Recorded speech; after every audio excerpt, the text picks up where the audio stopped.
ಜೈ ಶ್ರೀರಾಮ್.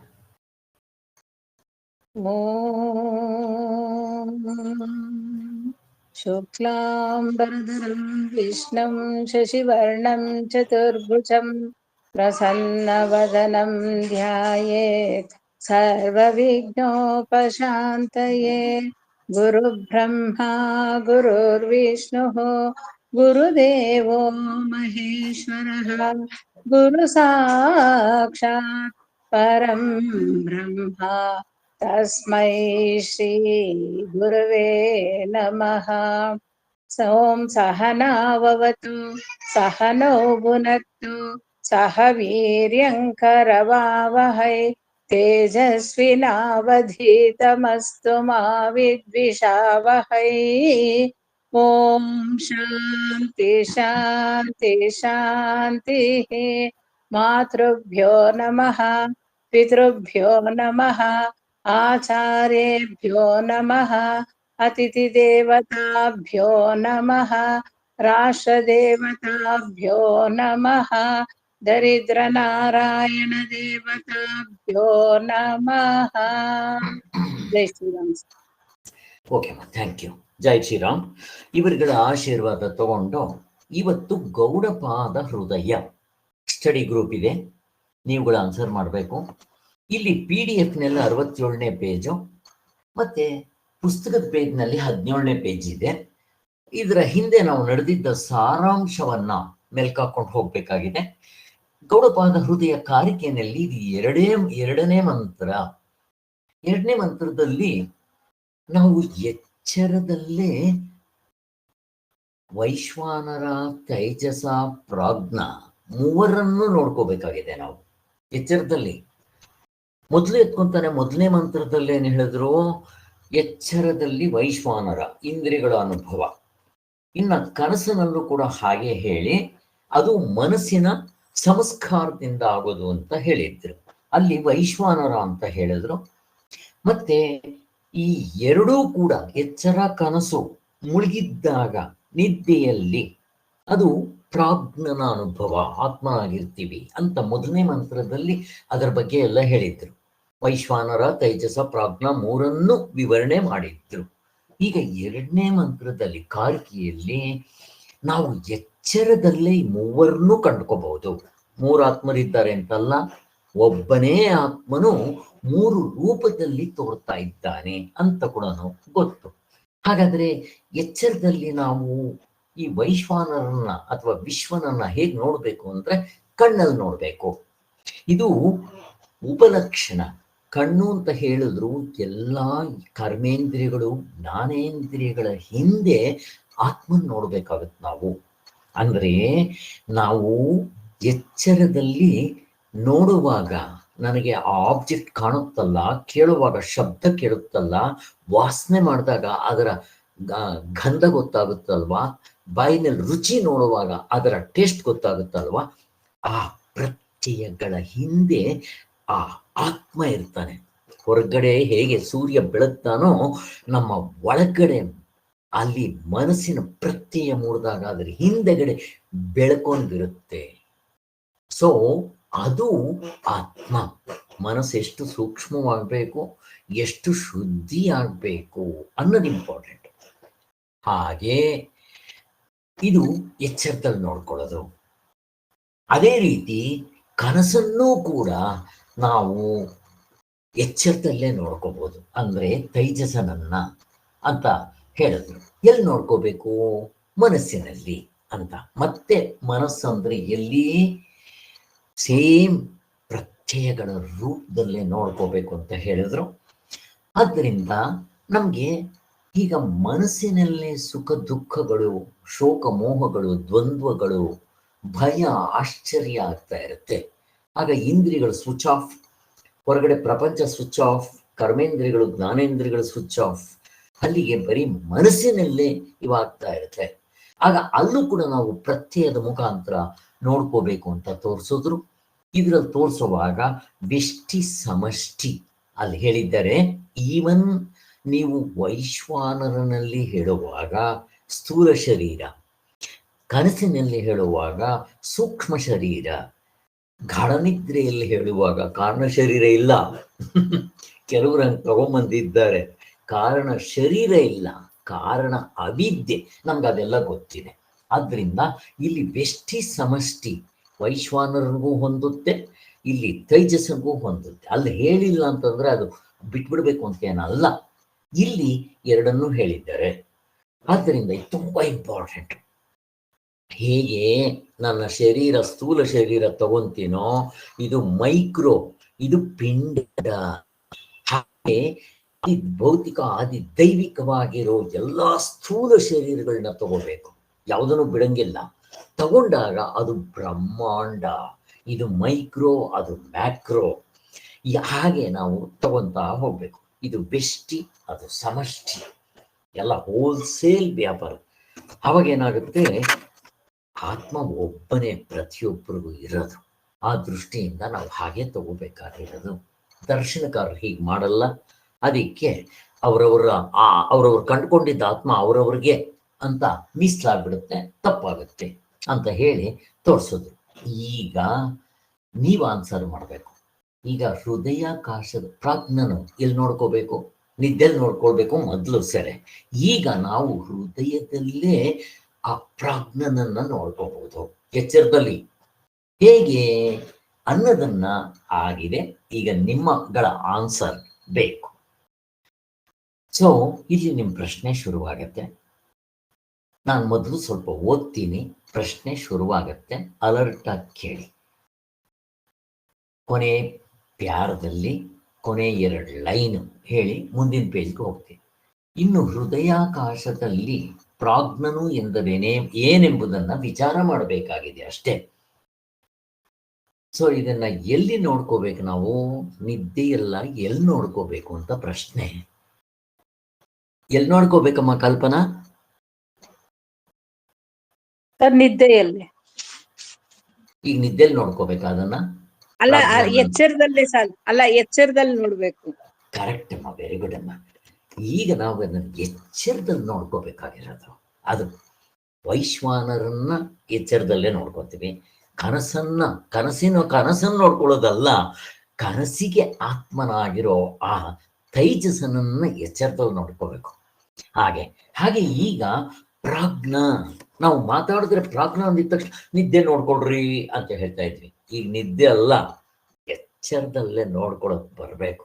ಇನ್ನೂ ಸೂಕ್ಷ್ಮವಾಯಿತು ಹಾಗೆ. ಆದ್ದರಿಂದ ಎಂದರೇನೆಂಬುದನ್ನು ವಿಚಾರ ಮಾಡಬೇಕಾಗಿದೆ.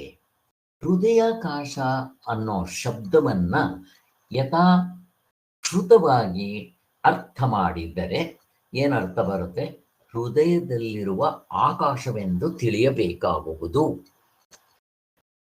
ಆದ್ದರಿಂದ ಎಚ್ಚರದಲ್ಲಿ ಶರೀರವು, ಅದರ ಒಳಗಡೆ ಹೃದಯವು ಇದ್ದೇ ಇರುವುದಾದರೂ ಪ್ರಕೃತದಲ್ಲಿ ಪ್ರಾಜ್ಞನ ಅನುಭವವನ್ನು ವಿಷಾದಗೊಳಿಸುವುದಕ್ಕೆ ಬಂದಿರುವ ವಾಕ್ಯವಾದ್ದರಿಂದ ಈ ಅರ್ಥ ಹೊಂದೋದಿಲ್ಲ ಅಂತ. ಹಾಗಂದ್ರೆ ಏನು? ನೀವೇನು ಅರ್ಥ ಮಾಡ್ಕೊಂಡ್ರಿ? ಯಾರಾದರೂ? ಶ್ರೀಧರ್ ಅವರೇ? Okay sir. ಇದು ಡಾಕ್ಟರ್ಗಳು ಹೇಳ್ತಾರಲ್ಲ, ಆ ಹೃದಯ ಅಲ್ಲ, ಇದು ಫಸ್ಟ್ ಪಾಯಿಂಟ್. ಅದು ಹೃದಯ ಅಲ್ಲ. ಅವ್ರ ಹೃದಯ ಅನ್ನೋದು ಆಕಾಶ ಅನ್ನೋದಂದ್ರೆ, ಆಕಾಶ ತತ್ವ ಅನ್ನೋದ ಶುದ್ಧವಾಗಿರೋ ಆತ್ಮ ಇದನ್ನಲ್ಲ, ಅವನ್ನ ನಾವಿಲ್ಲಿ ಶುದ್ಧವಾದ ಆತ್ಮನ ನಾವಿಲ್ಲಿ ಹೇಳ್ತಾ ಇದೀವಿ. ಹಾಗೆ ಅಂತ ಪ್ರಾಜ್ಞ ಅಂತ. ಆಕಾಶ ಬಂದ್ರು ಫಿಸಿಕಲ್ ಫಾರ್ಮ್ ಆಫ್ ಹೃದಯ ಅಂತ ತಗೋಬಾರ್ದು ಇಲ್ಲಿ ಅಂತ ಹೇಳ್ತಾ ಇದ್ದಾರೆ. Very good, correct. ಇಲ್ಲಿ ಹೃದಯ ಅಂತಂದ್ರೆ 3 ಹೃದಯಗಳಿರುತ್ತೆ. ಫಸ್ಟ್ ನಾವು ಅದನ್ನು ಕ್ಲಿಯರ್ ಮಾಡ್ಕೊಂಡ್ಬಿಡ್ಬೇಕು. 3 ಹೃದಯಗಳು ಯಾವುದು? ಒಂದು ನೀವು ಹೇಳಿದ್ರಿ, ನಮ್ಗೆ ಡಾಕ್ಟರ್ಗಳಿಗೆ ಪ್ರತಿಯೊಬ್ಬರಿಗೂ ಹೋದ್ರೆ ECG ಮಾಡ್ತಾರೆ, ಅದು ಹೃದಯದ್ದು ಎಲ್ಲ ತೋರಿಸುತ್ತೆ. ಆದ್ರಿಂದ ಆ ಹೃದಯ ಅಲ್ಲ ಅಂತ ಹೇಳ್ತಾ ಇದ್ದಾರೆ ಇಲ್ಲಿ. ಕರೆಕ್ಟ್. ಆದ್ರಿಂದ ಆ ಹೃದಯ ಅಲ್ಲ. ಮತ್ತೆ ಇನ್ಯಾವ ಹೃದಯ ಅಲ್ಲ? ಒಂದು ಹೃದಯ ಅಲ್ಲ. ಎರಡನೇ ಹೃದಯ ಯಾವುದು ಅಂದ್ರೆ ಇದು ಸರ್, ಕೆಲವರು ಹೇಳ್ತಾರೆ ಸರ್, ಹೃದಯ ಒಂದು ಕಠಿಣ ಹೃದಯವಂತ ಸದ್ರೋಹಿ ಅಂತೆಲ್ಲ ಹೇಳ್ತಾರಲ್ಲ, ಆ ಹೃದಯ ಅವನ ಗುಣಗಳನ್ನ ಇಟ್ಕೊಂಡು ಹೇಳ್ತಾರಲ್ಲ, ಅದು ಹೃದಯ, ಅದು ಅಲ್ಲ ಅಂತಾರೆ ಇಲ್ಲಿ. Very good, very good. ಹಿಂಗೆ ಅರ್ಥ ಮಾಡ್ಕೋಬೇಕು. ಅದು ಅಲ್ಲ,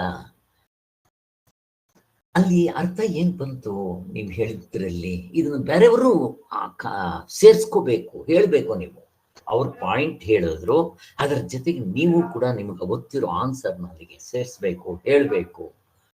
ಅಲ್ಲಿ ಹೃದಯ ಅಂದ್ರೆ ಮನಸ್ಸಿನ ಮೇಲಾಗಿರೋ ಇದು ಸರ್. ಅದು ಒಂದು ಫಿಸಿಕಲ್ ಫಾರಮ್ ಆಯ್ತು, ಇನ್ನೊಂದು ಮನಸ್ಸಿನ ಮೇಲೆ, ಮನಸ್ಸಿನ ಮುಖಾಂತರ, ಮನಸ್ಸಿನ ಇಟ್ಕೊಂಡು ನಾವು ಹೇಳ್ತೀವಲ್ಲ, ಅದು ಅಲ್ಲ ಅಂತ. ಈಗ ಉಪಾಧಿಗಳಿಲ್ದಿರೋದನ್ನ ಹುಡುಕಬೇಕು ನಾವು. ಉಪಾಧಿಗಳಿಂದ ಯಾವ್ದು ಜ್ಞಾನ ಇದೋ ಅದನ್ನ ಹುಡುಕ, ಅದು ಮೂರನೇದಾಗತ್ತೆ. ಅದು ಕರೆಕ್ಟು. ಈಗ ಮೊದಲನೇದು ಇಂದ್ರಿಯಗಳ ಅನುಭವ ಫಿಸಿಕಲ್ ಫಾರಮ್, ಫಿಸಿಕಲ್ ಅಂತಂದ್ರೆ ಫಿಸಿಕಲ್ ಫಾರಮ್ ಇಲ್ಲ ಅಂದ್ರೆ. ಎರಡನೇದು ಮನಸ್ಸು ಅಂತ ಹೇಳಿದ್ರೆ, ಈಗ ಮನಸ್ಸು ಅಂದಿದ ತಕ್ಷಣ ಒಂದು ಸ್ವಲ್ಪ ಡಿಸ್ಕ್ರಿಪ್ಷನ್ ಕೊಡಬೇಕು. ಹೇಗೆ? ಅದು ಅಲ್ಲ, ಬಟ್ ಅದನ್ನ ಡಿಸ್ಕ್ರಿಪ್ಷನ್ ಕೊಡೋಣ, ತಿಳ್ಕೋಣ, ಚೆನ್ನಾಗಿ ತಿಳ್ಕೋಣ. ಹೇಗೆ?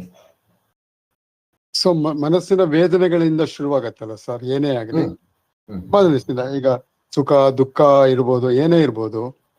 ಅಥವಾ ಈಗ ಅವನು ಹೇಳ್ತೀವಲ್ಲ, ಅವನು ಹಣವಂತ ಅಥವಾ ಗುಣವಂತ, ಹೃದಯವಂತ, ಇದೆಲ್ಲ ಹೇಳ್ತೀವಲ್ಲ, ಅದೆಲ್ಲ ಮನಸ್ಸಿನ ರೂಪಗಳೇ ಅದೆಲ್ಲ.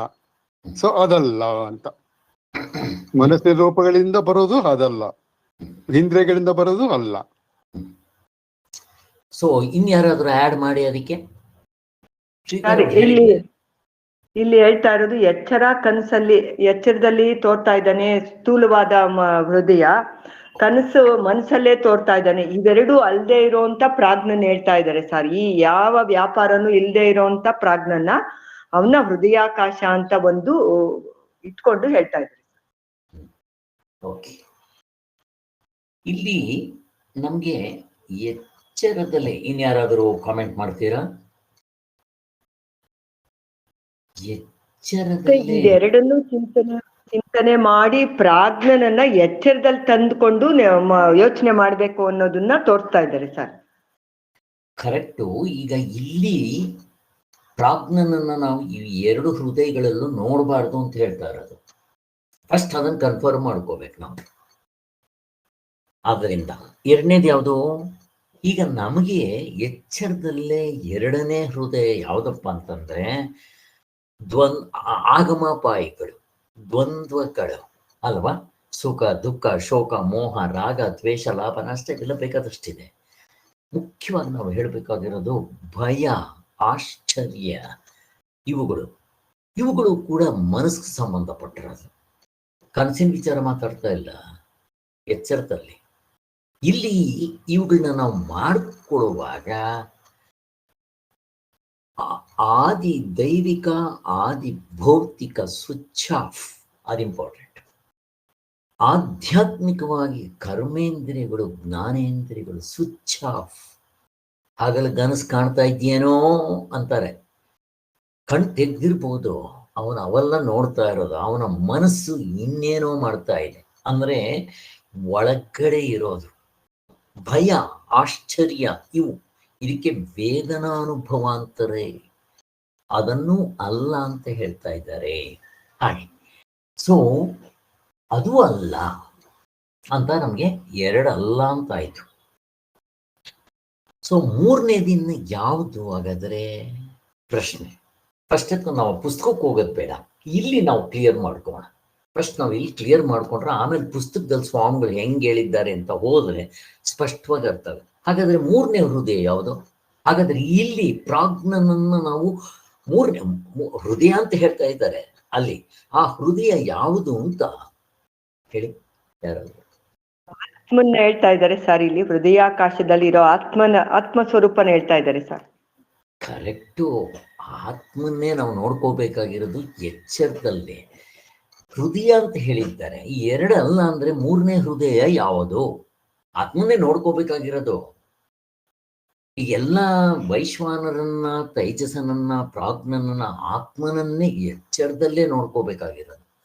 ಇಂದ್ರಿಯಗಳಲ್ಲಿ ವೈಶ್ವಾನರ, ಮನಸ್ಸಿನಲ್ಲಿ ತೈಜಸ, ಅದಾಗೋಯ್ತು.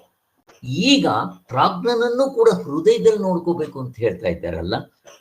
ಹೇಳ್ಬೇಕು ಅಂದ್ರೆ ಮೂರು ಕೂಡ ಹೃದಯದಲ್ಲೇ ನೋಡ್ಕೋಬೇಕು ಅಲ್ವಾ? ಇರ್ಲಿ ಅಲ್ಲಿಗೆ ಹೇಳ್ರಿ. ಈ ಮೂರನೇದು ಎಲ್ಲಿ ನೋಡ್ಕೊಂತೀರಾ? ಸೂಕ್ಷ್ಮ ಆ ಸೂಕ್ಷ್ಮ ಸೂಕ್ಷ್ಮ ಏನ್ ಸ್ಥೂಲದಲ್ಲ, ಸೂಕ್ಷ್ಮ ಶರೀರದಲ್ಲಿ ಸರ್, ಆತ್ಮನಲ್ಲಿ ಸೂಕ್ಷ್ಮ ಆತ್ಮ. ಸೂಕ್ಷ್ಮ ಶರೀರದ ಪ್ರಶ್ನೆನೇ ಬರೋಲ್ಲ ಇಲ್ಲಮ್ಮ. ಅಲ್ಲ, ಆತ್ಮ ಸೂಕ್ಷ್ಮವಾಗಿರ್ತಾನೆ ಅಂತ. ಆತ್ಮ ಕರೆಕ್ಟು, ಆತ್ಮ ಸೂಕ್ಷ್ಮವಾಗೇ ಇದ್ದಾನೆ. ನೀವು ಎಚ್ಚರದಲ್ಲಿ ನೋಡ್ಕೊಳ್ರಿ, ಕನಸಿನಲ್ಲಿ ನೋಡ್ಕೊಳ್ರಿ, ನಿದ್ದೆಯಲ್ಲಿ ನೋಡ್ಕೊಳ್ರಿ, ಅಥವಾ ಮೂರನ್ನು ಎಚ್ಚರದಲ್ಲೇ ನೋಡ್ಕೊಳ್ರಿ, ಅವನ್ ಸೂಕ್ಷ್ಮವೇ. ಅದೇ ಕಷ್ಟ ಬಂದಿರೋದು. ಅವನ್ ಸ್ಥೂಲವಾಗಿದ್ದಿದ್ರೆ ಇಷ್ಟಲ್ಲೇ ಯಾಕೆ ಕಷ್ಟ? ಇಂದ್ರಿಯಗಳಿಗೆ ಸಿಕ್ಬಿಡ್ತಾ ಇದ್ದ. ಆದ್ದರಿಂದ ಅಥವಾ ಮನಸ್ಸಿಗೆ ಸಿಕ್ಬಿಡ್ತಾ ಇದ್ದ. ಮನಸ್ಸಿಗೆ ಸಿಗ್ತಾನ ಅವನು? ಕರ್ಮೇಂದ್ರಿಯಗಳು, ಜ್ಞಾನೇಂದ್ರಿಯಗಳು, ಅಂತಃಕರಣವಾಗಿರೋ ಮನಸ್ಸು, ಬುದ್ಧಿ, ಚಿತ್ತ, ಅಹಂಕಾರ ಸಿಗ್ತಾನ? ಸಿಗದಿಲ್ಲ. ಹಾಗಾದ್ರೆ ಇಲ್ಲಿ ಯಾವ ಆಕಾಶ?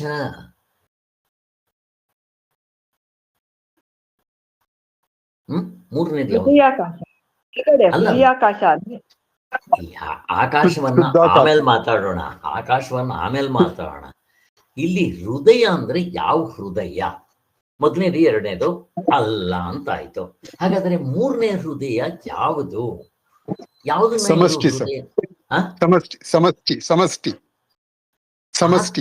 ಆತ್ಮ ವ್ಯಷ್ಟಿ ಸಮಷ್ಟಿಗೆ ಸಂಬಂಧ ಪಡ್ತಾನ? ಇಲ್ಲ ಸರ್, ಚೈತನ್ಯ ಮಾತ್ರನ್ನ ನೋಡ್ಕೊಬೇಕು ಅಂತ ಹೇಳ್ತಾ ಇದ್ದೆ. ಅಲ್ಲ, ಅದು ಕರೆಕ್ಟು. ಆತ್ಮನು ವ್ಯಷ್ಟಿ ಸಮಷ್ಟಿಯನ್ನ ಮೀರಿರ್ತಾನೆ. ದ್ವಂದ್ವ ಆಯ್ತು, ವ್ಯಷ್ಟಿ ಸಮಷ್ಟಿ. ನೀವ್ ಏನೇ ಹೇಳಿದ್ರು ದ್ವಂದ್ವ. ಕಾಲದಲ್ಲಿ, ದೇಶದಲ್ಲಿ, ಕಾರ್ಯಕಾರಣ ಭಾವದಲ್ಲಿರೋದು. ನೀವ್ ವ್ಯಷ್ಟಿನೇ ಹೇಳಿದ್ರೂ ಕೂಡ ಹೋಲ್ಸೇಲ್. ಈಗ ನೀವು ಅವಸ್ಥೆ ಒಳಗಡೆ ಇರೋ ಅರ್ಧ ಡಜನ್ ವ್ಯಷ್ಟಿ ಅಂದ್ರೆ ಅಲ್ಲಿ ನಾವು ತಗೊಳ್ಳುವಾಗ ಸೂಕ್ಷ್ಮ ಶರೀರದ ವ್ಯಷ್ಟಿ, ಸ್ಥೂಲ ಶರೀರದ ವ್ಯಷ್ಟಿ, ಸೂಕ್ಷ್ಮ ಶರೀರದ ವ್ಯಷ್ಟಿ. ಕಾರಣ ಶರೀರ ಇಲ್ವೇ ಇಲ್ಲ. ಏನ್ ನಿದ್ದೆಲ್ಲಿ ಕಾರಣ ಶರೀರ ಇದೆಯಾ? ಅವ್ರು ಇಟ್ಕೊಂತಾರೆ. ದಡ್ರು, ಸರಿಯಾಗಿ ಅರ್ಥ ಮಾಡ್ಕೊಳ್ದೇ ಇರೋರು, ಶಾಸ್ತ್ರ ಶಂಕರಾಚಾರ್ಯರು ಬಿಟ್ಟು ಮಾಡ್ಕೊಂಡಿರೋರು ಸೂಕ್ಷ್ಮ ಶರೀರ ಹೇಳ್ತಾರೆ. ಅವ್ರದ್ದು ಬಿಟ್ಬಿಡ್ರಿ. ನಮ್ಗೆ ಇಲ್ಲಿ ಗೌಡಪಾದರು ಸೂಕ್ಷ್ಮ ಶರೀರ ಎಲ್ಲಿ ಹೇಳಿದ್ದಾರೆ? ಗೌಡಪಾದರಲ್ಲ, ಪ್ರಸ್ಥಾನತರ ಭಾಷೆದಲ್ಲಿ ಎಲ್ಲೂ ಇಲ್ಲ. ಆದ್ರಿಂದ ನನ್ನ ಪ್ರಶ್ನೆ ಮೊದಲನೇದಲ್ಲ, ಕರೆಕ್ಟ್, ಎರಡನೇದಲ್ಲ. ಹಾಗಾದ್ರೆ ಎಲ್ಲಾ ಕಡೆ ವ್ಯಾಪಿಸಿದಾನೆ ಅಂತ ತಗೊಂಡು ಆಕಾಶನ ತಗೊಂಡಿದ್ದಾರೆ ಅಂತಾರ ಸರ್? ಏನಮ್ಮ, ಇನ್ನೊಂದ್ಸರಿ ಹೇಳಿ ಕೃಷ್ಣವೇಣಿ. ಆತ್ಮನು ಎಲ್ಲಾ ಕಡೆ ವ್ಯಾಪಿಸಿದಾನೆ ಅನ್ನೋದನ್ನ ತೋರ್ಸಕ್ಕೋಸ್ಕರ ಆಕಾಶ ಅನ್ನೋ ಶಬ್ದನ ತಗೊಂಡಿದ್ದಾರೆ ಅಂತ. ಅಲ್ಲಮ್ಮ, ಎಲ್ಲಾ ಕಡೆ ವ್ಯಾಪಿಸಿದ್ದಾನೆ, ಅದ್ರ ಪ್ರಶ್ನೆ ಇಲ್ಲ ನಮ್ಗೆ. ನೇರವಾದ ಅನುಭವದಿಂದ ಗುರುತಿಸ್ತೀವಲ್ಲ, ಅದನ್ನ ಇಟ್ಕೋಬೇಕು. ನೇರವಾದ ಅನುಭವ ಇದೆಲ್ಲ, ಅದನ್ನ ಇಟ್ಕೊಂಡು ಅಲ್ಲಿ ನಾನೇ ಅಂತ ಮಾಡ್ಕೋಬೇಕು, ಎಚ್ಚರಿಕೆಯಲ್ಲಿ ಕೂಡ. ಕರೆಕ್ಟು. ಅಲ್ಲಿ ಏನಾಗುತ್ತೆ ಅಂತ ಪ್ರಾಜ್ಞ ಆಗ್ತಾನೆ. ಎಲ್ಲಿ ಪ್ರಾಜ್ಞ ಆಗ್ತಾನೆ? ಪಾಯಿಂಟ್ ಬರ್ಲಿಲ್ಲ ನಾವು. ಓಕೆ, ಸರ್ ಕ್ವಶನ್ ಇನ್ನೊಂದ್ಸಲಿ ಕೇಳಿ ಸರ್. ಓಕೆ, ಈಗ ಪ್ರಾಜ್ಞನನ್ನ ಹೃದಯದಲ್ಲಿ ನೋಡ್ಕೋಬೇಕು. ಆಕಾಶ ಪಕ್ಕಕ್ಕೆ ಎತ್ತಿಡ್ರಿ, ಹೃದಯದಲ್ಲಿ ನೋಡ್ಕೋಬೇಕು. ಮೊದಲನೇ ಹೃದಯ ಸೈಂಟಿಸ್ಟ್ಗಳು ಹೇಳೋದು, ಡಾಕ್ಟರ್ಗಳು ಪೇಷಂಟ್ಗಳು ಗೊತ್ತಿರೋದು ECG ಅಲ್ಲ ಅಂತ ತೆಗೆದಾಕಿದೆ, ಕರೆಕ್ಟ್.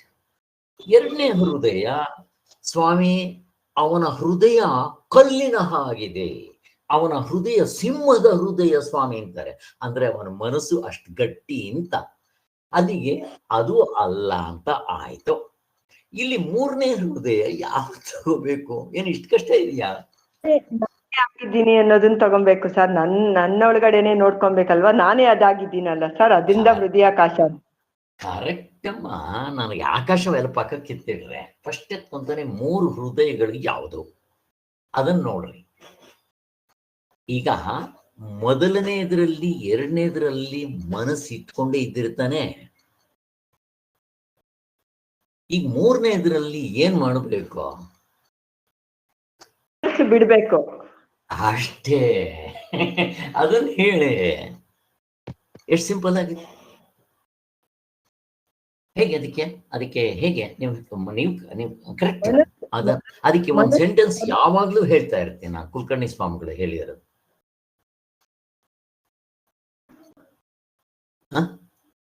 ಯಾರಾದ್ರೂ? ಮನಸ್ಸು ಬಿಟ್ರೆ ಆಗಿರ್ತಾನೆ. ಗಾಢ ನಿದ್ರೆಯಲ್ಲಿ ನಾವು ಅದೇ ಅಲ್ವಾ ಸರ್, ಮನಸ್ಸು ಬಿಟ್ರೆ ಗಾಢ ನಿದ್ರೆ ಗೊತ್ತಾಗ್ತೀವಿ. ಹೌದು. ಏನು ಮಾಡ್ಬೇಕಾಗಿಲ್ಲ, ಬಿಡ್ಬೇಕಾಗಿದೆ ಅಷ್ಟೇ. ಎಲ್ಲಿ ಬಿಡ್ಬೇಕು ಮನಸ್ಸನ್ನ? ನಿದ್ದೆಗೆ ಹೋಗ್ಬೇಕಾ? ಎಚ್ಚರದಲ್ಲೇ ಬಿಡ್ಬೇಕು. ಅದನ್ನ ಇಟ್ಕೊಳ್ರಿ. ಮತ್ತೆ ಏನ್ ಹೇಳ್ಬೇಕು ಅದಕ್ಕೆ? ನಾನು ಯಾವಾಗ್ಲೂ ಒಂದು ಡೆಫಿನೇಷನ್ ಹೇಳ್ತೀನಿ, ಕನ್ನಡದಲ್ಲಿ ಇಂಗ್ಲಿಷ್ನಲ್ಲಿ. ಅದನ್ನ ಬ್ರಹ್ಮಸತ್ಯ, ಬ್ರಹ್ಮಸತ್ಯ ಜಗತ್. ಆತ್ಮನ್ನ ತಿಳ್ಕೊಳ್ಳೋದು ಅಂತಂದ್ರೆ ಗಟ್ ಮಾಡ್ಬೇಕು ಇದನ್ನ. ಆತ್ಮನಾಗಿ ಉಳ್ಕೊಳ್ಳೋದು, ಅನಾತ್ಮ ಬಿಡೋದು.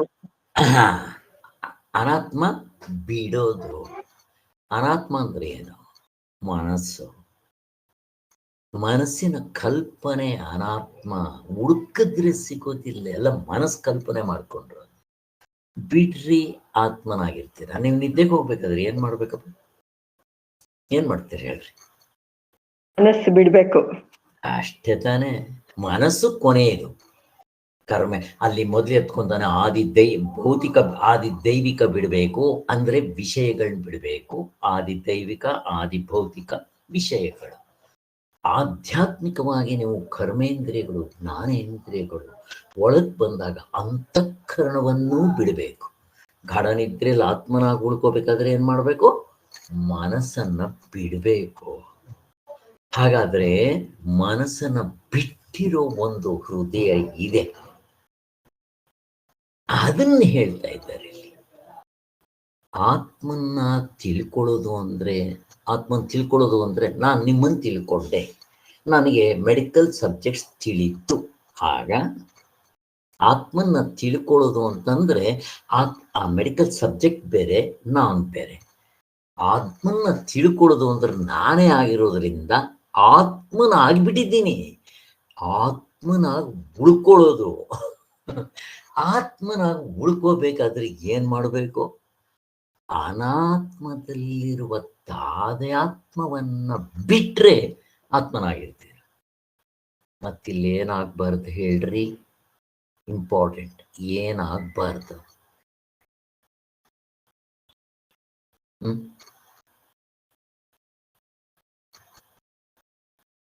ಈಗ ನೀವು ಮನಸ್ಸು ಬಿಡ್ತೀರಾ ಅಂತ ಇಟ್ಕೊಳ್ರಿ. ಜನರಲ್ ಆಗಿ ಮಲಗಿದಾಗ ಏನಾಗ್ತೀರಾ? ನಿದ್ದೆಗೆ ಹೋಗ್ಬಿಡ್ತೀವಿ ಸರ್. ನಿದ್ದೆಗೆ ಹೋದ್ರೆ ನಿದ್ದೆನಲ್ಲಿ ಜ್ಞಾನ ಆಗುತ್ತಾ? ಹಾಗಲ್ಲ ಸರ್. ಅದಕ್ಕೆ ಎಚ್ಚರದಲ್ಲಿ ಸಾಧನೆ. ನೀವು ಮನಸ್ಸನ್ನ ಬಿಟ್ರೆ ನಿದ್ದೆ ಹೋಗ್ಬಾರ್ದು, ಮತ್ ಸಮಾಧಿಗೂ ಹೋಗ್ಬಾರ್ದು. ಸಮಾಧಿಗೆ ಹೋದ್ರೂ ಕೂಡ ಅಲ್ಲಿ ಮುಕ್ತರಾಗ್ತಾರೆ ಅಂತ ಏನಿಲ್ಲ. ಈಕ್ವಲ್ ಟು ನಿದ್ದೆ. ನಿದ್ದೆ ಸಹಜ ಸ್ಥಿತಿ, ಸಮಾಧಿ ಎಫರ್ಟ್ ಫುಲ್. ಪುರುಷ ಪ್ರಯತ್ನದಿಂದ ಸಂಪಾದನೆ ಮಾಡಿದೆ ಎಷ್ಟೋ ವರ್ಷ. ಎಲ್ರಿಗೂ ಬರಲ್ಲ ಬಿಡ್ರಿ ಸಮಾಧಿ. ಏನು ಅಷ್ಟು ಸುಲಭನೂ ಅಲ್ಲ. ಏನ್ ಸಿದ್ಧಿಪತಿ ಎತ್ಕೊಂಡ್ಬರ್ಬೋದು, ಕಟ್ಕೊಂಡು ಏನ್ ಮಾಡ್ಬೇಕು? ನನಗೆ ಎರಡಕ್ಕೂ ವ್ಯತ್ಯಾಸ ಹೇಳಿದ್ದೆ. ಯಾರಿಗಾದ್ರೂ ಜ್ಞಾಪಕ ಇದೆಯಾ? ನಿದ್ದೆ ಹೋಗೋದಕ್ಕೂ ನಿಜವಾದ ಸಮಾಧಿ. ಎಲ್ರಿಗೂ ಏನ್ ಸಮಾಧಿ ಬರಲ್ಲ. ಏನ್ ಸಮಾಧಿಗೆ ಹೋದವ್ರಿಗೆಲ್ಲ ಸಿದ್ಧಿ ಬರುತ್ತೆ ಅಂತ ಹೇಳಕ್ಕಾಗಲ್ಲ. ಸಿದ್ಧಿಗಳಲ್ಲಿ ಕೆಲವರು ಡೂಪ್ಲಿಕೇಟ್ ಏನೇನೋ ಮಾಡ್ತಾರೆ. ಅವೆಲ್ಲ ಸಿದ್ಧಿ. ನಿಜವಾದ ಸಿದ್ಧಿ ಜೀಸಸ್ ತೋರಿಸ್ದ, ಶಿರ್ಡಿ ಸಾಯಿಬಾಬಾ ತೋರಿಸ ನಿಜವಾದ ಸಿದ್ಧಿ. ಇವರಿಬ್ಬರಿಗೆ ಬಿಟ್ರೆ ಇನ್ಯಾರಿಗೂ ನನಗೇನು ಕಂಡಿಲ್ಲಪ್ಪ. ಇವರಿಬ್ಬರಿಗೂ ತೋರಿಸ್ಬೇಕು. ಎಣ್ಣೆ ಇಲ್ಲದೆ ಅವರು ಬತ್ತಿ ಹಚ್ಚಿದ್ರು 3 ದಿವಸ ಜೀಸಸ್ಗೂ ಪ್ರಾಣ ದೇಹ ಇಲ್ಲದೆ ಇದ್ರು ಅವನ ಆಮೇಲೆ ತೋರ್ಕೊಂಡ ಹೊರಗಡೆ. ಸಾಯಿಬಾಬಾರು ಕೂಡ ಪರಕಾಯಿ ಪ್ರವೇಶ. ಇದು ಏನ್ ಮಹಾ ದೊಡ್ಡದು ಪರಕಾಯಿ ಪ್ರವೇಶ. 3 ದಿವಸ ಅವರ ಆ ಶರೀರದಲ್ಲಿ ಇರಲೇ ಇರಲಿಲ್ಲ. ಕೊನೆಗೆ ಆ ಹಳ್ಳಿಯವರೆಲ್ಲ ಬಂದು ಅವನೊಬ್ಬ ಇರ್ತಾನೆ ಎಗ್ನೆಸ್ಟ್ ಆಗಿ ಸಾಯಿಬಾಬನಿಗೆ. ಶಿರ್ಡಿ ಸಾಯಿಬಾಬಾ ನಾನು ಹೇಳೋದು ಬಂದಿದ್ದೆ, ಇಷ್ಟು ದಿನ ಇಟ್ಕೊಬಾರ್ದು, ಸುಟ್ಟಾಕ್ಬಿಡ್ಬೇಕು, ಹಂಗೆ ಹಿಂಗೆ ಅಂತ ರೋಪ್ ಹೊಡಿತಾ ಇರ್ತಾರೆ. ಪಾಪ ಶಿಷ್ಯರು ಬಿಡೋದಿಲ್ಲ. ಇಲ್ಲ, ನಮ್ಮ ಗುರುಗಳು ಹೇಳಿದ್ದಾರೆ, ಗ್ಯಾರಂಟಿ ಬಂದೇ ಬರ್ತಾರೆ ಅಂತ. ಅವರು ಡಾಕ್ಟರ್ನ ಕರೆಸ್ತಾರೆ. ಪಲ್ಸ್ ಇಲ್ಲ, ಏನಿಲ್ಲ, ಸತ್ತು ಹೋಗ್ಬಿಟ್ಟಿದ್ದಾನೆ ಅಂತ ಸರ್ಟಿಫಿಕೇಶನ್ ಕೊಡ್ತಾ ಇದ್ದಾರೆ. 3 ದಿವಸ ಆದ್ಮೇಲೆ ಮತ್ತೆ ಬರ್ತಾನೆ. ಇದಪ್ಪ ಸಿದ್ಧಿ. ಅಫ್ಕೋರ್ಸ್ ಪರಕಾಯ ಪ್ರವೇಶ ಇರಬಹುದು. ಜೀಸಸ್ನ ಜೀವನ ಚರಿತ್ರೆ ನೋಡ್ರಿ, ಇದೇ ತರ ಇದೆ. ಏನಾದ್ರೂ ಇಟ್ಕೊಳ್ಳಿ. ಇದು ಸಮಾಧಿಗಳಿಗೆ ಬರೋದು, ಎಲ್ರಿಗೂ ಬರೋದಿಲ್ಲ. ಆದ್ದರಿಂದ ಇದು ಸಿದ್ಧಿ. ಈಗ ಆಂಜನೇಯನಿಗಿತ್ತು ಅಷ್ಟಸಿದ್ಧಿ. ಇದು ಎಲ್ಲಿಗೆ, ಸಿದ್ಧಿಗಳು ಎಲ್ಲಿಗೆ ಸಂಬಂಧಪಟ್ಟಿದೆ ಪ್ರಶ್ನೆ ಕೇಳ್ತಾ ಇದ್ದೀನಿ. ಅದು ಮನಸ್ಸಿಗೆ ಸಂಬಂಧಪಟ್ಟಿದ್ದೆ ಸರ್. ಮನಸ್ಸಿಗೆ ಸಂಬಂಧಪಟ್ಟಿದೆ. ಮನಸ್ಸೇನು, ಆತ್ಮವ ಅನಾತ್ಮವ? ಅನಾತ್ಮ. ಮುಗಿದೋಯ್ತು. ಅದಕ್ಕೆ ಯಾಕೆ ಅಷ್ಟು ಇಂಪಾರ್ಟೆನ್ಸ್? ನಾವು ಮನಸ್ಸಿನಲ್ಲಿ ಹೇಗೆ, ನಾನು ಡಾಕ್ಟರ್ ಆಗಿದ್ದೀನೋ, ನೀವು ಇಂಜಿನಿಯರ್ ಆಗಿದ್ದೀರೋ, ಇನ್ನೊಬ್ಬ ಸೈಂಟಿಸ್ಟ್ ಆಗಿದ್ದಾನೋ, ಹಾಗೆ ಶಾಸ್ತ್ರದಲ್ಲಿ ಇದು ಲೌಕಿಕ ಅಲ್ಲ, ವೈದಿಕ. ಅದೊಂದು ಮನಸ್ಸು ಆ ಒಂದು ಹಂತಕ್ಕೆ ತಗೊಂಡು ಹೋದಾಗ ಆ ಸಿದ್ಧಿಗಳು ಬರುತ್ತೆ. ಅದೇನು ಮಹಾ ದೊಡ್ಡದು, ಮನಸ್ಸಿಗೆ ಸಂಬಂಧಪಟ್ಟದ್ದು. ಎಲ್ಲಿ ನಿದ್ದೆಯಲ್ಲಿ ತೋರಿಸ್ಬಿಡ್ಲಿ ಸಿದ್ಧಿನ? ನಾವು ನಿದ್ದೆಗೆ ಹೋದ್ರೆ ಮಣ್ಣು, ಮನಸ್ಸೇ ಇರೋಲ್ಲ ಅಲ್ಲಿ, ಸಿದ್ಧಿ ಎಲ್ಲಿಂದ ಬಂತ? ಆದ್ರಿಂದ ಇದು ಹಾಗಾದ್ರೆ ಇಲ್ಲಿ ಏನಾಗ್ಬೇಕು ಅಂತ ಎಚ್ಚರದಲ್ಲಿ ಸಾಧನೆ ಹೇಳ್ತಾ ಇರೋದು. ನಿದ್ದೆಗೆ ಹೋಗೋದಲ್ಲ, ಕನಸ್ಗೆ ಹೋಗೋದಲ್ಲ, ಅದರ. ಆದ್ದರಿಂದ ಎಲ್ಲಿ ನಾವು ಸಾಧನೆ ಮಾಡಿ ಮನಸ್ಸನ್ನ ಬಿಟ್ರೆ ಆತ್ಮನಾಗಿ ಉಳ್ಕೋಬೇಕು. ತುಂಬಾ ಇಂಪಾರ್ಟೆಂಟ್. ಈಗ ಆತ್ಮನಾಗಿ ಉಳ್ಕೊಂಡಿದ್ದೀನಿ ಅನ್ನೋದು ಹೆಂಗೆ ಗೊತ್ತಾಗುತ್ತೆ? ಆಯ್ತು, ಏನೋ ಮಾಡಿದ್ರೆ ನಿದ್ದೆ ಅಲ್ಲ ಸ್ವಾಮಿ, ಸಮಾಧಿ ಅಲ್ಲ. ಕೊನೆಗೆ ಅವನ ಆತ್ಮನಾಗಿ ಉಳ್ಕೊಂಡಿದ್ದಾನೆ ಅನ್ನೋದಕ್ಕೆ ಏನ್ ಪ್ರೂಫು? ಮೋಕ್ಷ ಆಗೋಗ್ಬಿಡುತ್ತೆ. ಎಷ್ಟೊತ್ತು ಬಿಡ್ಬೇಕು ಸ್ವಾಮಿ ಮನಸ್ಸು? ಪ್ರಶ್ನೆ ಕೇಳ್ತಾ ಇದ್ದೀನಿ. ಎಷ್ಟೊತ್ತು ಬಿಡ್ಬೇಕು ಮನಸ್ಸನ್ನ ಮುಕ್ತನಾಗೋದಕ್ಕೆ ಎಚ್ಚರದಲ್ಲಿ? 1 ಸೆಕೆಂಡ್ ಒಂದ್ ಸೆಕೆಂಡ್ ಬಿಟ್ಟರು ಸಾಕು. ನೀವು ಎಷ್ಟು ತಿಂಗಳು ಬೇಕಾದ್ರೂ ಬಿಡ್ರಿ, ಎಲ್ಲ ಒಂದೇ. ಜನಕ ಮಹಾರಾಜ ಎಷ್ಟೊತ್ತು ಹೋಗಿದ್ದಾರೆ ನಿದ್ದೆಗೆ? 5 ನಿಮಿಷ. ಅಲ್ಲಿ 12 ವರ್ಷ ಕಳೆದು ಬಿಟ್ಟಿತ್ತು, ಅಲ್ಲಿ ಬೇರೆ. ನಮಗೂ ಅಷ್ಟೇ.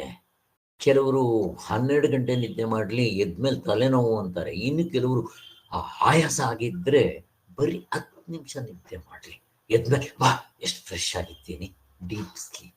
ಎಷ್ಟೊತ್ತು ಮಾಡ್ಬೇಕು ನಿದ್ದೆ? ಹಾಗೆ ಅದು ನೀವು ಶವಾಸನ ಸರಿಯಾಗಿ ಪ್ರಾಕ್ಟೀಸ್ ಮಾಡಿದ್ದಾದರೆ 5 ಮಿನಿಟ್ಸ್ ಬೇಡ. ಶವಾಸನ ಕರೆಕ್ಟಾಗಿ ನೀವು ಮಾಡಿದ್ದಾದರೆ 5 minutes is equal to 6 hours deep sleep. Gandhiji ಮಾಡ್ತಾ ಇದ್ರು ಅಂತ ಹೇಳ್ತಾರೆ. ಹಾಗೆ ಇದು ಶವಾಸನ ತುಂಬಾ ಸುಲಭ ಅನ್ಕೊಂಡ್ಬಿಟ್ಟಿದ್ದೀನಿ. ಅಲ್ಲ, ಅದರಷ್ಟು ಕಷ್ಟ ಮತ್ತೊಂದಿಲ್ಲ. ಸುಮ್ಮನೆ ಮಲಗದಲ್ಲ. ಅಲ್ಲಿ ಇವರು ಯಾರು, ರಮಣ ಮಹರ್ಷಿಗಳು ಶವಾಸನ, ನಿಜವಾದ ಶವಾಸನ ಹಾಕಿದ್ದ ಅವರು ಅಲ್ಲೇ ಗೊತ್ತಾಗೋಯ್ತು ಅವ್ರಿಗೆ, ಅರೆ I am not this body, mind and intellect, then who am I? ನಾನಂದ್ರೆ ಈ ಶರೀರ ಅಲ್ಲ ಅಂತ ಅಲ್ಲಿ ಗೊತ್ತಾಗೋಯ್ತು. ಬಟ್ ಅವ್ರಿಗೆ ಆತ್ಮನ ಗುರ್ಸಕ್ ಆಗ್ಲಿಲ್ಲ, ಅವ್ರಿಗೆ ಕನ್ಫರ್ಮ್ ಆಗೋಯ್ತು. ಹೇಗಿದೆ ನೋಡ್ರಿ. ಆದ್ದರಿಂದ ಇಲ್ಲಿ ಎಚ್ಚರದಲ್ಲಿ ಆಯ್ತಪ್ಪ, ನಾನು ಆತ್ಮನಲ್ಲೇ ಇದ್ದೆ. ಹೇಗೆ ಗೊತ್ತಾಗುತ್ತೆ ನನಗೆ ಆತ್ಮನಲ್ಲಿ ಇದ್ದೆ ಅಂತ? ಹೆಂಗೆ ಗೊತ್ತಾಗುತ್ತೆ? ಪ್ರಶ್ನೆ ಕೇಳ್ತಾ ಇದ್ದೆ. ಮುಕ್ತನಾದವನ ಕಥೆ ನಾನು ಬೇಕಾದಷ್ಟು ಸಲ ಹೇಳಿರ್ತೇನೆ. ಅದನ್ನ ನಿಮ್ಮ ಮನಸ್ಸಿನಲ್ಲಿ ಉಳ್ಕೋಬೇಕು ಅಂತ ಮತ್ತೆ ಮತ್ತೆ ಹೆಂಗೆ ಹೇಳ್ತೀರಾ? ಹೆಂಗೆ ಗೊತ್ತಾಗುತ್ತೆ ಆತ್ಮನಲ್ಲಿ ಇದ್ದ ಅಂತ ಅನ್ನೋದು?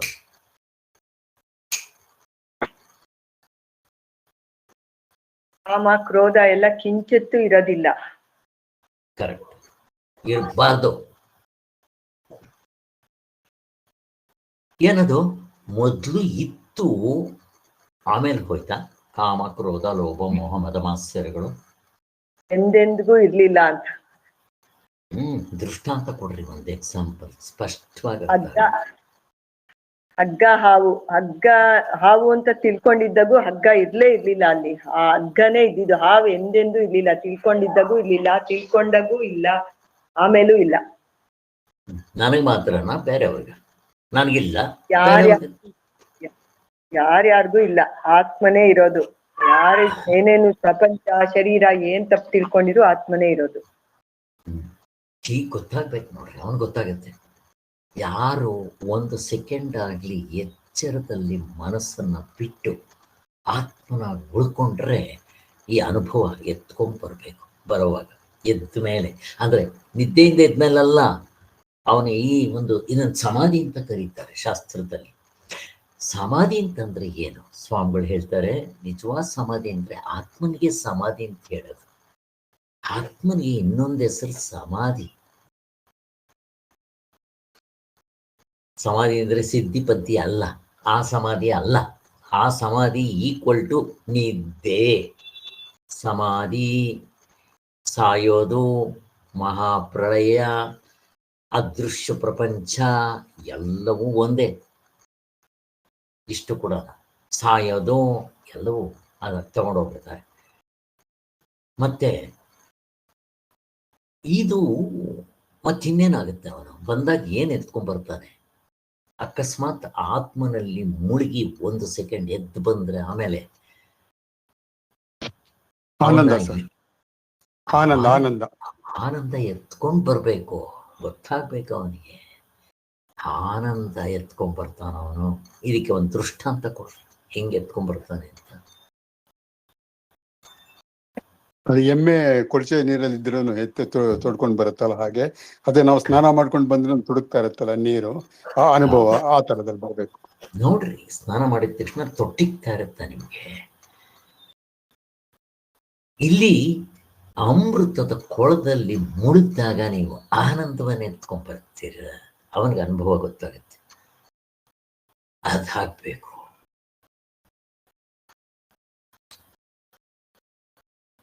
ಎಷ್ಟು ಚೆನ್ನಾಗಿದೆ ನೋಡ್ರಿ. ಮತ್ತೆ ಆಮೇಲೆ ಅವನಿಗೇನಾದ್ರೂ ಪ್ರಶ್ನೆಗಳಿರುತ್ತಾ? ಯಾವುದ್ರ ಬಗ್ಗೆ, ಅದರ ಶಾಸ್ತ್ರದ ಬಗ್ಗೆ ಆಗ್ಲಿ, ಈ ಪ್ರಪಂಚದ ಬಗ್ಗೆ ಆಗ್ಲಿ, ಆತ್ಮನ ಬಗ್ಗೆ ಆಗ್ಲಿ, ಅವನಿಗೇನಾದ್ರೂ ಪ್ರಶ್ನೆ ಇರುತ್ತಾ? ಪ್ರಶ್ನೆ ಇಲ್ಲ ಸರ್, ಭೇದ ಭಾವನೆ ಇರಲ್ಲ. ಭೇದ ಭಾವನೆ ಇರಲ್ಲ ಅವನಿಗೆ, ಒಂದೇ ಇರತ್ತೆ, ಎಲ್ಲ ಒಂದೇ. ಅದು ಒಂದೇ ಸ್ವರೂಪದಲ್ಲಿ ಇರ್ತಾನೆ, ಎಲ್ಲಾ ಸ್ವರೂಪನೂ ಅವನೇ ನೋಡ್ತಾ ಇರ್ತಾನೆ. ಅವನಿಗೆ ಕ್ವಶನ್ಸ್ ಬರೋದು ಸಾಧ್ಯನೇ ಇಲ್ಲ. ಅವನಿಗೇನು ಸಂಶಯ ಇರಲ್ಲ. ಯಾಕೆ ಇರಲ್ಲ ಸಂಶಯ? ಎಲ್ಲರಲ್ಲೂ ಅವನ್ನೇ ನೋಡ್ತಾ ಇರ್ತಾನಲ್ಲ. ಶಾಸ್ತ್ರದಲ್ಲಿ ಒಂದನ್ನು ಹೇಳುತ್ತೆ, ಯಾವುದು ಒಂದನ್ನು ತಿಳಿದರೆ ಎಲ್ಲವನ್ನೂ ತಿಳಿದಂಗಾಗತ್ತೆ. ಬಾ, ಯಾವುದು ಒಂದನ್ನ ಪಡೆದ್ರೆ ಎಲ್ಲವನ್ನೂ ಪಡೆದಂಗ. ಇದು ಪಡಿಬೇಕು, ಮತ್ತೇನ್ ಪಡೆದ್ರು ವ್ಯರ್ಥವಾಯಿತಲ್ಲ, ಜನ್ಮವು ಸಾರ್ಥಕವಾಗಲಿಲ್ಲ. ಹಾಗೆ ಯಾವುದು ಒಂದನ್ನ ತಿಳಿದ್ರೆ ಎಲ್ಲವನ್ನೂ ತಿಳಿದಂಗಾಗತ್ತೆ, ಅದೇ ಇರುವು. ಯಾವುದು ಒಂದನ್ನ ಅರಿತರೆ ಎಲ್ಲವನ್ನೂ ಅರ್ಥಂಗಾಗುತ್ತೆ, ಅರಿವು. ಯಾವುದು ಒಂದನ್ನ ಪಡೆದರೆ, ಅನುಭವಿಸಿದ್ರೆ ಎಲ್ಲವನ್ನೂ ಪಡೆದಂಗಾಗುತ್ತೆ, ಆನಂದ. ಇರುವು, ಅರಿವು, ಆನಂದ. ಆಗ ಅವನಿಗೆ ನಾನ್ ಇದ್ದೀನಿ, ಈಗ ನಾನಿದ್ದೀನಿ ಅನ್ನೋದಕ್ಕೂ ಆವಾಗ ನಾನಿದ್ದೀನಿ ಅನ್ನೋದಕ್ಕೂ ವ್ಯತ್ಯಾಸ ಏನು? ಪ್ರಶ್ನೆ. ಈಗ ನಾವು ಮೋಕ್ಷ ಆಗಿಲ್ಲ, ನಾನಿದ್ದೀನಿ ಏನರ್ಥ? ಶರೀರ ಹಿಂದೆ ಇಟ್ಕೊಂಡು ಹೇಳ್ತಾ ಇರ್ತೀವಿ ಸರ್. ನಾನಿದ್ದೀನಿ ಅಂದ್ರೆ ಈ ಶರೀರ ಇದ್ದೀನಿ ನಾನು ಅಂತ ಅರ್ಥ. ಈಗ ಆ ತತ್ವದಲ್ಲಿ ನಿಂತು ಬಂದವನು ಕೂಡ ನಾನಿದ್ದೀನಿ ಅಂತ ಹೇಳ್ತಾನೆ, ಅವನರ್ಥ ಯಾವುದು? ಅವನೇನು ಆತ್ಮದಲ್ಲಿ ಆತ್ಮದೃಷ್ಟಿ, ಆತ್ಮನಾಗಿದ್ದೀನಿ ಅಂತ ಹೇಳ್ತಾನೆ. ಆವಾಗ ಅಹಂ ಬ್ರಹ್ಮಾಸ್ಮಿ, ಅಹಂ ನಾನು ಬ್ರಹ್ಮವೇ, ಅಹಂ ಮನುಹು, ಅಹಂ ಸೂರ್ಯ, ಈಗ ಬರುತ್ತೆ ಅನುಭವ. ಈಗೇನಾಗುತ್ತೆ? ನಾನೇ ಶರೀರ. ನೋಡ್ರಿ ಹೆಂಗ್ ಬರುತ್ತೆ, ನಾನೇ ಶರೀರ. ಹೇಗಿದೆ? ಅಹಮ್ಮೇ ಶರೀರ ಅಂತ ಹೇಳ್ತೀವಿ. ಹಾಗೆ ನಾವೆಲ್ಲ ಬಿಡಿಸ್ಕೊಂಡಿದ್ದೀವಿ, ಶರೀರ ನಾನ. ಎಷ್ಟು ಚೆನ್ನಾಗಿದೆ ನೋಡ್ರಿ, ಹೀಗೆ ನಾವು ಚಿಂತನೆ ಮಾಡಬೇಕು. ಯಾವ್ದಾದ್ರು ಹಾಡು ತುಂಬ ಚೆನ್ನಾಗಿದೆ. ಅದು ಯಾವ್ದದು? ಏಸು ಕಾಯಂಗಳ ಕಳೆದು 84 ಲಕ್ಷ ಜೀವರಾಶಿ ದಾಟಿ ಬಂದ ಈ ಶರೀರ ತಾನಲ್ಲ,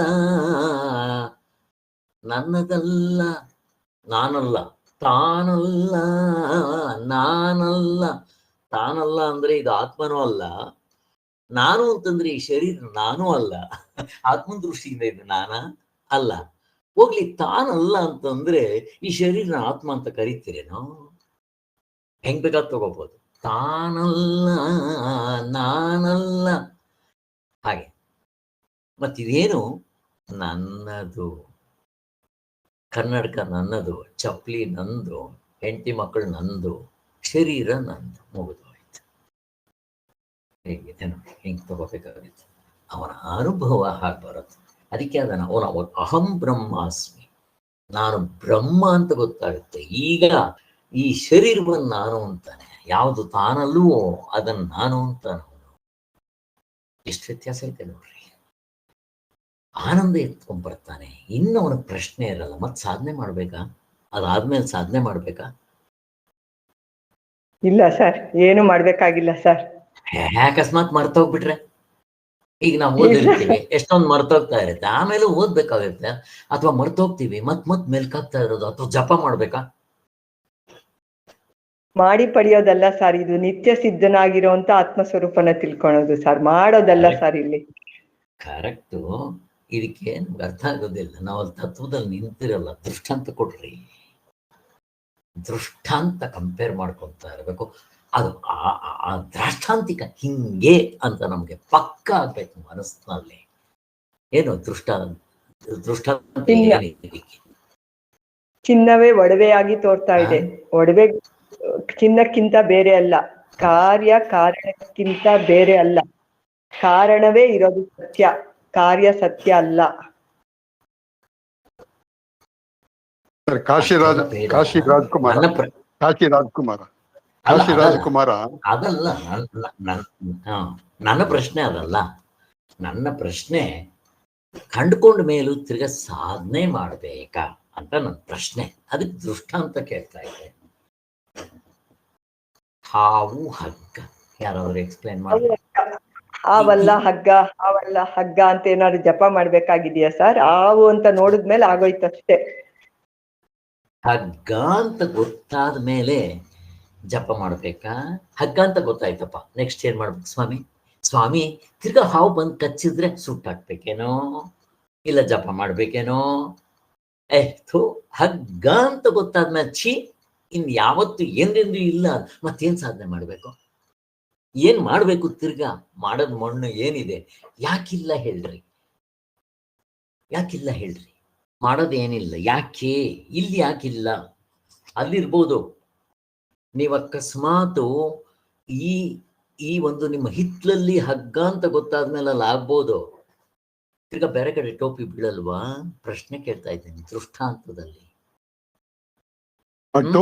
ಟೋಪಿ ಬಿದ್ದಾಗ ಅಯ್ಯ ಇದೆಲ್ಲ ಅಂತ ಗೊತ್ತಾಗ್ಬಿಡತ್ತೆ. ಸೊ ಟೋಪಿ ಬೀಳಕ್ ಸಾಧ್ಯನೇ ಇಲ್ಲ. ನಾನು ಹೇಳಿದ್ ನಿಮ್ಗೆ ಅರ್ಥ ಮಾಡ್ಕೊಂಡಿಲ್ಲ. ದೃಷ್ಟಾಂತದಲ್ಲಿ ನಿಮ್ ಹಿತ್ಲಲ್ಲಿ ಹಗ್ಗ ಅಂತ ಗೊತ್ತಾಯ್ತು, ಅಲ್ಲಿ ಟೋಪಿ ಬೀಳಲ್ಲ. ತಿರ್ಗಾ ನೀವು ಯಾವಾಗಲೂ ಹಾವು ಅಂತ ತಿರ್ಗಾ ಭ್ರಮೆ ಆಗಲ್ವಾ? ಬೇರೆ ಕಡೆ ಎಲ್ಲ ಆದ್ರೂ ಆಗುತ್ತೆ ಸರ್. ಆಗುತ್ತೆ. ದೃಷ್ಟಾಂತಕ್ಕೂ ದ್ರಾಷ್ಟಾಂತಕ್ಕೂ ಈ ವ್ಯತ್ಯಾಸ. ಈಗ ಈ ಪರಮಾತ್ಮನೆಲ್ಲ ಹಂಗ ಆಗೋದಿಲ್ಲ. ಯಾಕೆ? ಪ್ರಶ್ನೆ. ಮತ್ತೆ ಎರಡಿಲ್ಲ. ನಿಮ್ಗೆ ಆತ್ಮ ಅಂತ ಗೊತ್ತಾದ್ಮೇಲೆ ಮತ್ತಿನ್ನೊಂದಿಲ್ಲ. ನಿಮಗ್ ಬೇರೆ ಜಾಗ ಇದೆ, ಬೇರೆ ಕಡೆ ಇದೆ. ತಿರ್ಗಾ ನೀವು ಟೋಪಿ ಬೀಳ್ಬೋದು. ಇಲ್ಲಿ ಟೋಪಿ ಬೀಳೋಂಗಿಲ್ಲ. ಮತ್ತೆ ಏನು ಮಾಡ್ಬೇಕಾಗಿಲ್ಲ, ಅಲ್ಲಿ ಮಾಡ್ಬೇಕು. ಇಲ್ಲಿ ಏನು ಮಾಡ್ಬೇಕಾಗಿಲ್ಲ. ಯಾಕೆ? ಪ್ರಶ್ನೆ ಕೇಳ್ತಾ ಇದ್ದೀನಿ. ಒಂದಕ್ಕೊಂದು ಇಂಟರ್ ಕನೆಕ್ಷನ್ ನೋಡ್ರಿ ಹೇಗಿದೆ. ಏನು ಮಾಡ್ಬೇಕಾಗಿಲ್ಲ. ಯಾಕೆ? ಅನಾತ್ಮ ಇಲ್ಲ, ಅಂದಿಲ್ಲ, ಹಿಂದಿಲ್ಲ, ಮುಂದಿಲ್ಲ ಅಂತ ಗೊತ್ತಾಗೋದ್ಮೇಲೆ ಏನು ಮಾಡ್ಬೇಕಾಗಿಲ್ಲ. ಕರೆಕ್ಟ್, ಅದು ಗೊತ್ತಾಯ್ತು. ಅದು ಆನ್ಸರ್ ಸರಿ. ನೆಕ್ಸ್ಟ್, ಏನಾದ್ರೂ ಮಾಡ್ಬೇಕಾದ್ರೆ ಏನಿರ್ಬೇಕು? ಏನಮ್ಮ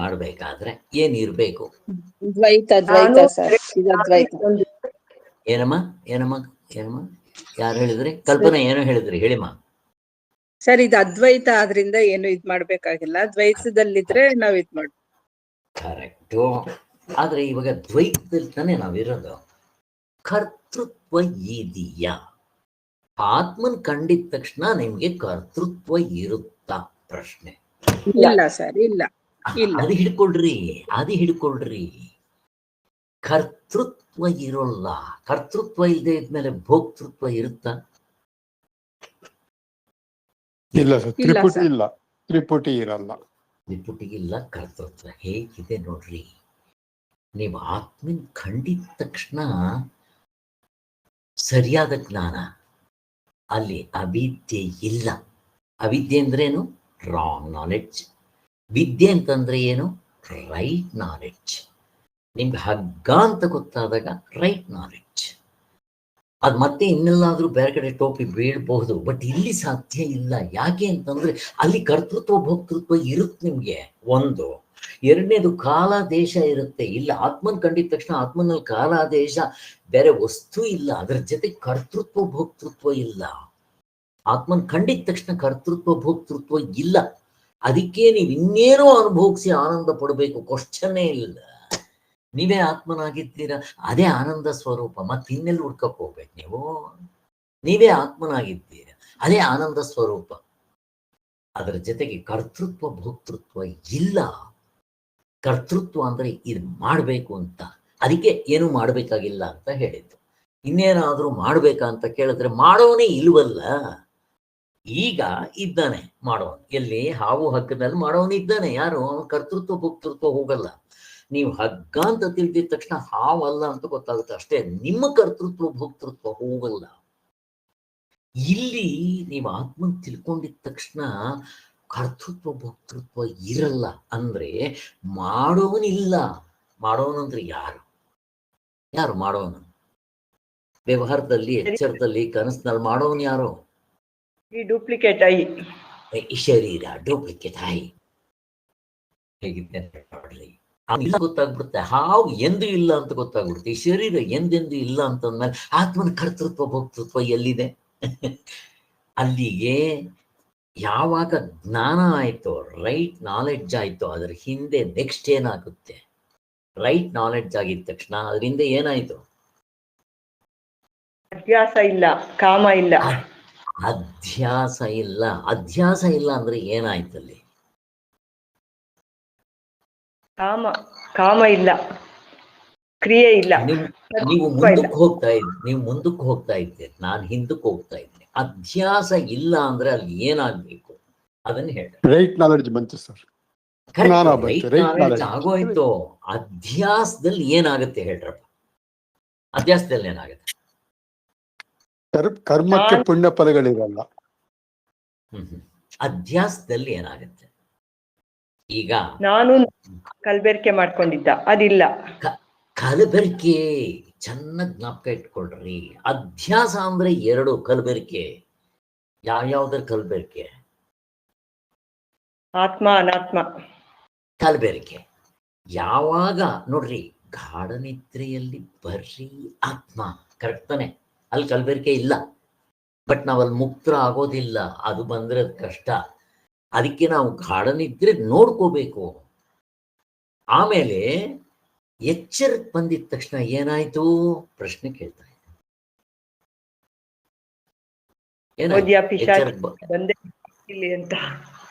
ಅದ್ ಸರಿ, ಯಾರು ಬಂದಿದ್ದು? ಅವನೇ ಪ್ರಮಾತೃ, ಕರ್ತೃ. ಅಲ್ಲಿಗೆ ಗಾಢ ನಿದ್ರೆಯಲ್ಲಿ ನಿಜವಾದ ನಾನಿದ್ದೆ, ಒರಿಜಿನಲ್ ಐ. ಎಚ್ಚರಕ್ಕೆ ಬಂದಿದ ತಕ್ಷಣ ಅಲ್ಲಿ ಆತ್ಮ ಇರೋಲ್ವಾ? ಕಲ್ಪನಾ, ಎಚ್ಚರಕ್ಕೆ ಬಂದಿದ ತಕ್ಷಣ ಆತ್ಮ ಇರೋಲ್ಲಮ್ಮ? ಇರುತ್ತೆ ಸರ್, ಇರುತ್ತೆ. ಆತ್ಮ ಇರ್ತಾನೆ. ಅದ್ರ ಜೊತೆಗೆ ಇನ್ನೇನ್ ಕಲಬೆರಕೆ ಆಗಿರುತ್ತೆ? ಇದು ಕತ್ರು ಡೂಪ್ಲಿಕೇಟ್ ಶರೀರ ಬರುತ್ತೆ ಸರ್. ಡೂಪ್ಲಿಕೇಟ್ ಐ, ಅವೆರಡು ಕಲಬೆರಕೆ ಆಗುತ್ತೆ. ಅದನ್ನ ಅಧ್ಯಾಸ ಅಂತ ಕರೀತಾರೆ. ಹೀಗೆ ನೋಡ್ರಿ, ಮೊದ್ಲು ಎತ್ಕೊಂತಾನೆ. ಇವಾಗ ಎಚ್ಚರದಲ್ಲಿ ಅಧ್ಯಾಸ ಆಗಿದೆ. ಅಧ್ಯಾಸ ಆಗಿದ ತಕ್ಷಣ ಇರದ ಹಗ್ಗ ತಪ್ಪಾಗಿ ಹಾವು ಅಂತ ತಿಳ್ಕೊಂಡೆ. ಹಾಗೆ ಇರದ ಆತ್ಮ ಎಚ್ಚರದಲ್ಲಿ ತಪ್ಪಾಗಿ ಶರೀರವನ್ನು ನಾನು ಅಂತ ತಿಳ್ಕೊಂಡೆ. ನಮ್ಗೆ ಅಲ್ಲಿ ಗೊತ್ತಾಗಲ್ಲ. ಅಲ್ಲಿ ಏನಾಗಿದೆ ಅಂತಂದ್ರೆ, ಶಾಸ್ತ್ರ ಹೇಳಿದಾಗ, ಇವೆಲ್ಲ ಅನುಭವದಲ್ಲಿ ತೋರಿಸಿದಾಗ ಹೌದು ಅನ್ಸುತ್ತೆ. ಆತ್ಮ ಅನಾತ್ಮಗಳ ಕಲಬೆರಕೆ ಆಗಿದೆ. ಎರಡಿದೆಯಾ? ಆತ್ಮ ಸತ್ಯ, ಅನಾತ್ಮನು ಸತ್ಯನ ಇದೆಯಾ? ಹಗ್ಗ ಇದೆ, ಸತ್ಯ. ಹಾವು ಇದೆಯಾ? ಇಲ್ಲ. ಹಾವು ಹಗ್ಗ ಕಲಬೆರಕೆ ಆಗಿದೆ, ಹಾಗಾಗಿ ಸಾಧ್ಯನೇ ಇಲ್ಲ. ಆಗಿದೆ, ಅನುಭವದಲ್ಲಿ ಇದೆಯೋ ಇಲ್ವೋ? ಸೂರ್ಯ ಕತ್ತಲೆ ಉಪಯೋಗಿಸ್ತಾ ಇಲ್ವೋ ವ್ಯವಹಾರದಲ್ಲಿ? ಹಾಗಾದ್ರೆ ಕತ್ತಲೆ ಸೂರ್ಯ ಎರಡು ಕಲಬೆರಕೆ ಆಗಿದೆಯೇನೋ? ಸಾಧ್ಯ ಇಲ್ಲ. ಚಿನ್ನ ಒಡವೆ ಕಲಬೆರಕೆ ಆಗಿದೆಯೇನೋ? ಚಿನ್ನವೇ ಒಡವೆಯಾಗಿ ತೋರ್ತಾ ಇದೆ, ಆತ್ಮನೇ ಅನಾತ್ಮವಾಗಿ ತೋರ್ತಾ ಇದೆ. ಹಾಗೆ ಆದ್ದರಿಂದ ಅಧ್ಯಾಸ, ಎಚ್ಚರದಲ್ಲಿ ಮುಕ್ತನಾಗಕ್ಕೆ ಮೊದಲು, ನಾನು ಸಾಧನೆ ಮಾಡೋಕ್ಕೆ ಮೊದಲು ಅಧ್ಯಾಸವಾಗ್ಬಿಟ್ಟಿದೆ. ಎರಡು ಆತ್ಮ ಅನಾತ್ಮಗಳ ಕಲಬೆರಕೆ. ಹಂಗಾಗಕ್ಕೆ ಸಾಧ್ಯ ಇಲ್ಲ, ಬಟ್ ನಾ ಮಾಡ್ಕೊಂಡಿದ್ದೆ. ಹಾವು ಹಗ್ಗ ಎರಡು ಇದೆಯೇನೋ ಕಲಬೆರಕೆ ಆಗೋದಕ್ಕೆ? ಇಲ್ಲ. ಹೋಗ್ಲಿ, ಚಿನ್ನ ಒಡವೆ ಎರಡು ಇದೆಯಾ ಕಲಬೆರಕೆ ಆಗೋದಕ್ಕೆ? ತೋರಿಸಿ, ನಂಗೆ ತೋರಿಸಿರಿ ಸ್ವಲ್ಪ. ಸ್ವಾಮಿ, ಈ ಒಡವೆನಲ್ಲಿ ಇಲ್ಲಿಂದ ಇಲ್ಲಿಗೆ ಚಿನ್ನ, ಇಲ್ಲಿಂದ ಇಲ್ಲಿಗೆ ಒಡವೆ, ತೋರಿಸಿ ಸ್ವಾಮಿ. ದೊಡ್ಡ ಗಣಪತಿ ಮಾಡಿದ್ದೀರ 10 ಅಡಿ. ಸ್ವಾಮಿ, ಇಲ್ಲಿಂದ ಇಲ್ಲಿಗೆ ಮಣ್ಣು, ಇಲ್ಲಿಂದ ಇಲ್ಲಿ ಮುಂದೆ ಗಣಪತಿ ಮಾಡಿ ನೋಡೋಣ, ಎರಡಿದೆಯಾ? ಪಾರಮಾರ್ಥ ದೃಷ್ಟಿಯಿಂದ ಮಣ್ಣೆ, ನಾನು ವ್ಯವಹಾರ ದೃಷ್ಟಿಯಿಂದ ಗಣಪತಿ ಅಂತ ಕರ್ಕೊಂತೀನಿ. ಕರ್ಕೋ, ವ್ಯವಹಾರ ಮಾಡ್ರಿ, ಬೇಡ ಅಂತ ಅನ್ಲಿಲ್ಲ. ಹಾಗೆ ನೋಡ್ರಿ, ನಮ್ಗೆ ವ್ಯವಹಾರ ದೃಷ್ಟಿಯಿಂದ ಕಾಣ್ತಾ ಇದೆ, ಬಟ್ ನಿಜ ಒಡವೆ ಕಾಣ್ತಾ ಇದೆ, ವ್ಯವಹಾರಕ್ಕೆ ಉಪಯೋಗಿಸ್ತಾ ಇದ್ದೇನೆ. ನಾಮ ರೂಪಗಳು ಒಡವೆ ಎಲ್ಲ, ನಾಮ ರೂಪ ಕ್ರಿಯಾ. ವಾಚಾರಂಪಣಂ ವಿಕಾರೋ ನಾಮಧೇಯಂ ಹೇಗಿದೆ. ಹಾಗೆ ಈ ಅಧ್ಯಾಸವಾಗಿದೆ. ಈ ಅಧ್ಯಾಸ ಆಗಿದ ತಕ್ಷಣ ನೆಕ್ಸ್ಟ್ ಏನಾಗುತ್ತೆ ಪ್ರಶ್ನೆ ಕೇಳ್ತಾ ಇದ್ದೀನಿ. ನೆಕ್ಸ್ಟ್ ಏನಾಗುತ್ತೆ? ಅಧ್ಯಾಸ ಆಗಿದೆ, ಈಗ ಎಚ್ಚರದಲ್ಲಿ ನಾನು ಬಂದಿದ ತಕ್ಷಣ ಅಧ್ಯಾಸ ಆಯ್ತು, ಆತ್ಮನಿಗೂ ಅನಾತ್ಮನಿಗೂ. ನೆಕ್ಸ್ಟ್ ಏನಾಗುತ್ತೆ ನನಗೆ? ಇಷ್ಟಪ್ರಾಪ್ತಿ ಇಲ್ಲ ಇಲ್ಲ, ಅದಕ್ಕಿಂತ ದೂರ ಮಾಡ್ಕೊಳ್ಳೋದು ಅಲ್ಲ, ಅದಕ್ಕಿಂತ ಹಿಂದೆ ಬನ್ರಿ, ನೀವು ಮುಂದಕ್ಕೆ ಹೋಗ್ಬಿಟ್ಟಿದ್ದೀರ. ಇನ್ಸೋ ಅಧ್ಯಾಸ ಆಗಿದ ತಕ್ಷಣ ನೀವು ಹೇಳಿ ಅವಿದ್ಯೆ ಬರುತ್ತೆ ಸರ್. ಅವಿದ್ಯೆ, ಕರೆಕ್ಟ್ ಕಲ್ಪನಾ, ಗುಡ್ ಮಾ. ಅವಿದ್ಯೆ, ರಾಂಗ್ ನಾಲೆಡ್ಜ್ ಶುರುವಾಯ್ತು. ಹಾವು ಅಂತ ಶುರುವಾಯ್ತು, ಈ ಶರೀರ ನಾನು ಅಂತ. ಅವಿದ್ಯೆ, ರಾಂಗ್ ನಾಲೆಡ್ಜ್. ರಾಂಗ್ ನಾಲೆಡ್ಜ್ ಯಾವುದರಿಂದ ಹೋಗುತ್ತೆ? ರೈಟ್ ನಾಲೆಡ್ಜ್ ಇಂದ ಮುಗಿದೋಯ್ತು. ಈಗ ಯಾವಾಗ ರಾಂಗ್ ನಾಲೆಡ್ಜ್ ಬಂತೋ ನೆಕ್ಸ್ಟ್ ಏನಾಗುತ್ತೆ ಪ್ರಶ್ನೆ ಕೇಳ್ತಾರೆ. ಮುಂದಕ್ಕೆ ಹೋಗ್ತಾ ಇದ್ದೀವಿ. ಕಾಮ ಕಾಮ, ಆಸೆ, ಕಾಮ, ತೃಷ್ಣೆ. ಬುದ್ಧ ಇದನ್ನ ತೃಷ್ಣೆ ಅಂತ ಕರೀತಾನೆ. ಆಸೆ, ಕಾಮ, ಆಮೇಲೆ ಮೋಹ ಎಲ್ಲ ಒಂದೇ. ಕಾಮ, ಆಸೆಯೇ ದುಃಖಕ್ಕೆ ಮೂಲ ಕಾರಣ ಅಂತ ಬುದ್ಧ. ನಮ್ಮ ವೇದಾಂತದಲ್ಲಿ ಏನ್ ಹೇಳ್ತಾರೆ? ಇದನ್ನೇ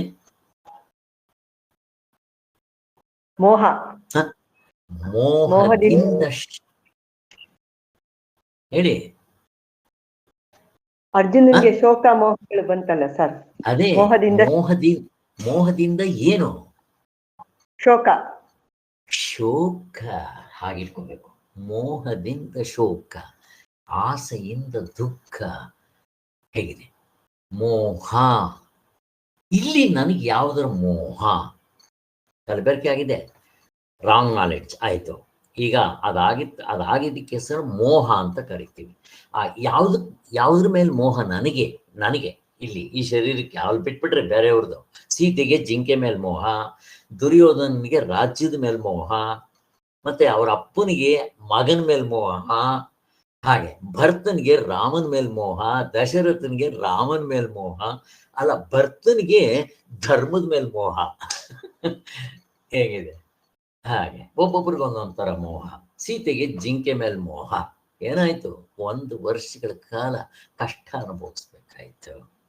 ಹಾಗೆ ರಾವಣನಿಗೆ ಸೀತೆ ಮೇಲೆ ಮೋಹ, ಜಡಭರತನಿಗೆ ಜಿಂಕೆ ಮೇಲೆ ಮೋಹ. ಹೇಗಿರುತ್ತೆ ನೋಡ್ರಿ, ಹೆಂಗಿರುತ್ತೆ. ಈಗ ನನಗೆ ಕಲಬೆರಕೆ ಆಗಿದೆ, ಆತ್ಮನಿಗೂ ಅನಾತ್ಮನಿಗೂ. ಯಾರ ಮೇಲೆ ಮೋಹ? ಪ್ರಶ್ನೆ ಕೇಳ್ತಾರೆ. ಇಂಪಾರ್ಟೆಂಟು, ಅದು ಮುಂದೆ ಬಿಟ್ಬಿಡ್ರಿ, ಅದು ಎಲ್ಲರ ಮೇಲೂ ಮೋಹ ಇರುತ್ತೆ. ಇಲ್ಲಿ ಕಲಬೆರಕೆ ಆಗಿದ ತಕ್ಷಣ ಮೋಹ ಕರೆಕ್ಟ್. ನಾನು ನನ್ನದರ ಮೇಲೆ ಮೋಹ. ಸಾಕು, ಇದೊಂದಿದ್ರೆ ಸಾಕು. ಇನ್ ಶುರುವಾಯ್ತು ನೋಡ್ರಿ ಸಂಸಾರ. ಹೇಗಿದೆ? ಈ ಶರೀರ ನಾನು ಅನ್ನೋದ್ರ ಮೇಲೆ ಮೋಹ. ಇದರಿಂದ ತಗೋ ದುಃಖ ಶುರುವಾಯ್ತು ನಿನಗೆ. ಏನ್ ದುಃಖ? ಎಲ್ಲ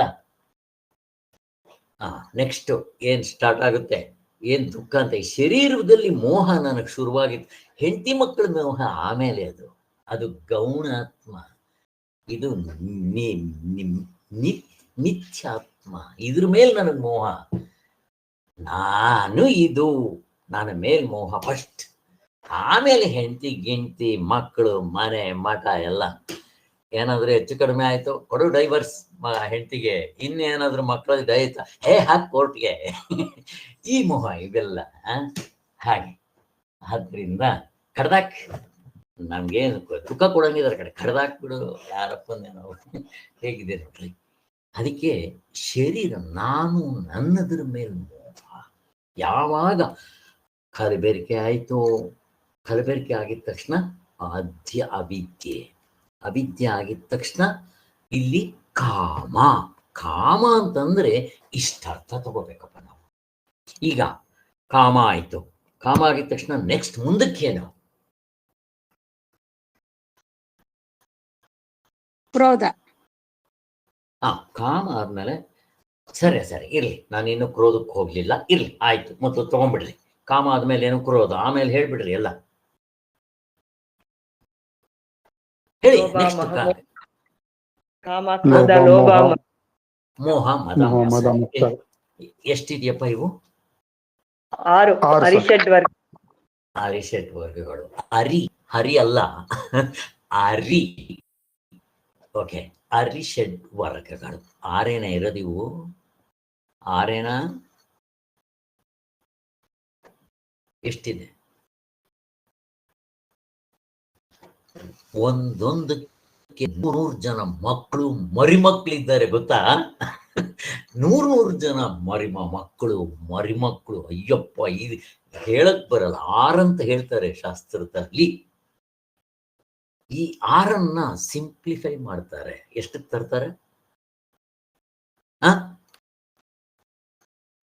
ಎಷ್ಟಕ್ಕೆ ತರ್ತಾರೆ?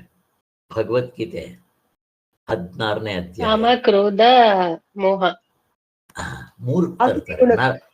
ಹೌದು, ನರಕಕ್ಕೆ 3 ಬಾಗಿಲಂತೆ, ಹೆಬ್ಬಾಗಿಲು ನೋಡ್ರಿ. 3 ಇಳಿಸೋದ್ರು.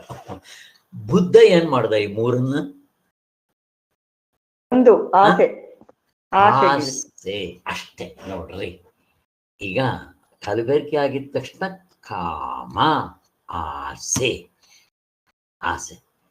ಅಂದ್ರೆ ಏನು? ಈ ಶರೀರದ ಮೇಲೆ ಆಸೆ ನನಗೆ. ಹಾಗೆ ಮುಂದಕ್ಕೆಲ್ಲ ಶುರುವಾಯ್ತು. ಇಲ್ಲಿಂದ ಸ್ಟಾರ್ಟ್ ಆಯ್ತು. ಅಯ್ಯಪ್ಪ, 1, 2, 3 ಬೇಕಾದಷ್ಟು. ಆಧ್ಯಾತ್ಮಿಕವಾಗಿ, ಆದಿ ಭೌತಿಕವಾಗಿ 84 ಲಕ್ಷ ಜೀವರಾಶಿಗಳು ನಾನು ನನ್ನದು. ಆದಿ ದೈವಿಕವಾಗಿ ಆ ಚಂದ್ರನದು ನಂದು ಒಂದು ಲೋಕ, ನಂದು ಒಂದು ಸೈಟ್ ಇರ್ಲಿ ಅಲ್ಲಿವರೆಗೂ ಹೋಗ್ಬಿಡ್ತೀವಿ. ಹೇಗೆ ಹೋಗುತ್ತೆ ನೋಡ್ರಿ ಕುದುರೆ, ಜೂಜ್ ಕುದುರೆ. ಹಿಂಗ ಅರ್ಥ ಮಾಡ್ಕೋಬೇಕು.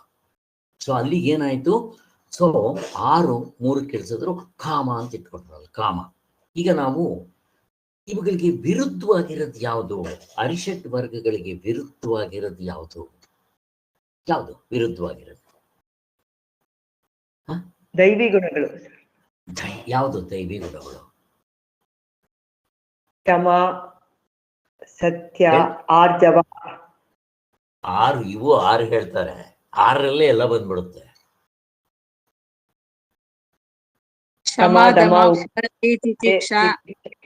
ಹೇಳಮ್ಮ ಕಲ್ಪನಾ.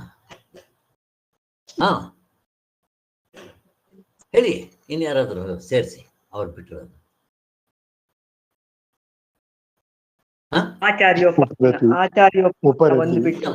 ಇಲ್ಲಮ್ಮ, 6 ಶಮ, ದಮ, ಉಪರತಿ, ತಿತಿಕ್ಷಾ, ಸಮಾಧಾನ, ಶ್ರದ್ಧೆ. ಸಮಾಧಾನ ಬಿಟ್ಟು ಸ್ವಾಮಿಗಳು ಒಂದು ಪುಸ್ತಕ ಬರೆದಿದ್ದಾರೆ. ಹ್ಯಾಪಿ ಅನಾಲಿಸಿಸ್ ಅಂತ ಹೆಸರು ಕೊಟ್ಟಿಲ್ಲ ಅದಕ್ಕೆ.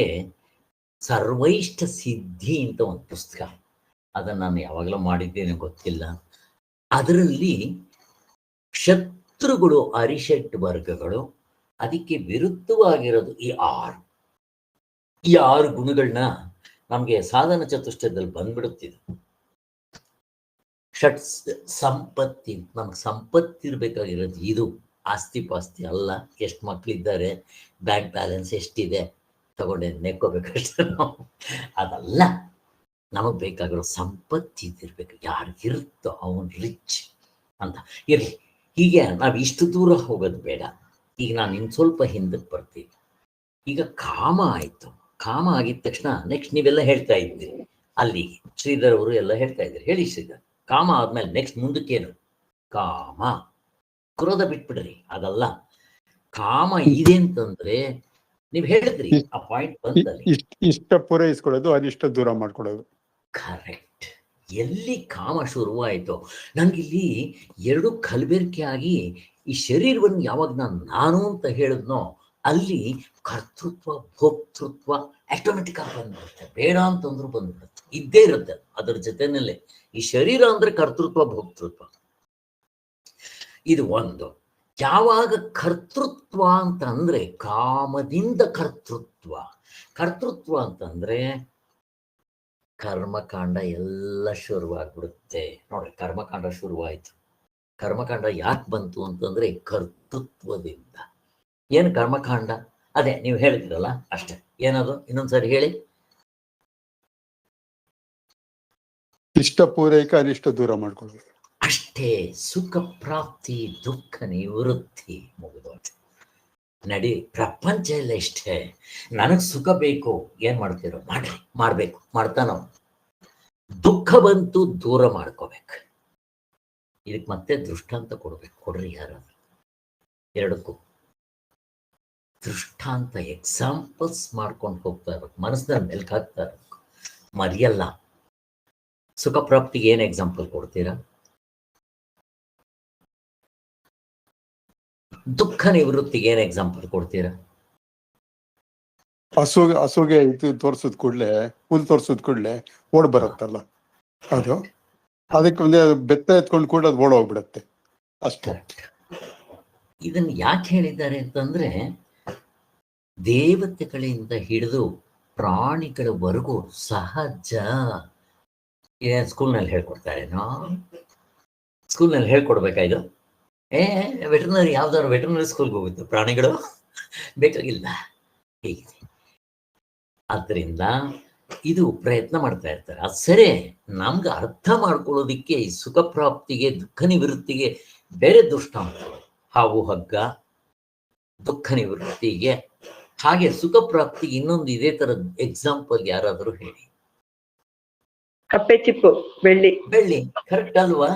ನೋಡ್ರಿ, ಬೆಳ್ಳಿ ಅಂತ ತೆಗೆದ ಸುಖ ಪ್ರಾಪ್ತಿ ಓಡೋಗ್ತಾನೆ. ಹಾವು ಅಂದಿದ ತಕ್ಷಣ ದುಃಖ ನಿವೃತ್ತಿ ತಪ್ಪಿಸ್ಕೊಂಡು ಏನ್ ಮಾಡ್ಬೇಕು? ಹಾವನ್ ಕೊಂದಾಕ್ಬೇಕು, ಏನೋ ಮಾಡ್ಲಿ, ಅಥವಾ ಓಡೋಗ್ಬೇಕು. ಈಗ ಬೆಳ್ಳಿ ಅಂತ ಹೇಳಿದ ತಕ್ಷಣ ನಾನು ಅದ್ರ ಹತ್ರ ಓಡೋಗ್ಬೇಕು.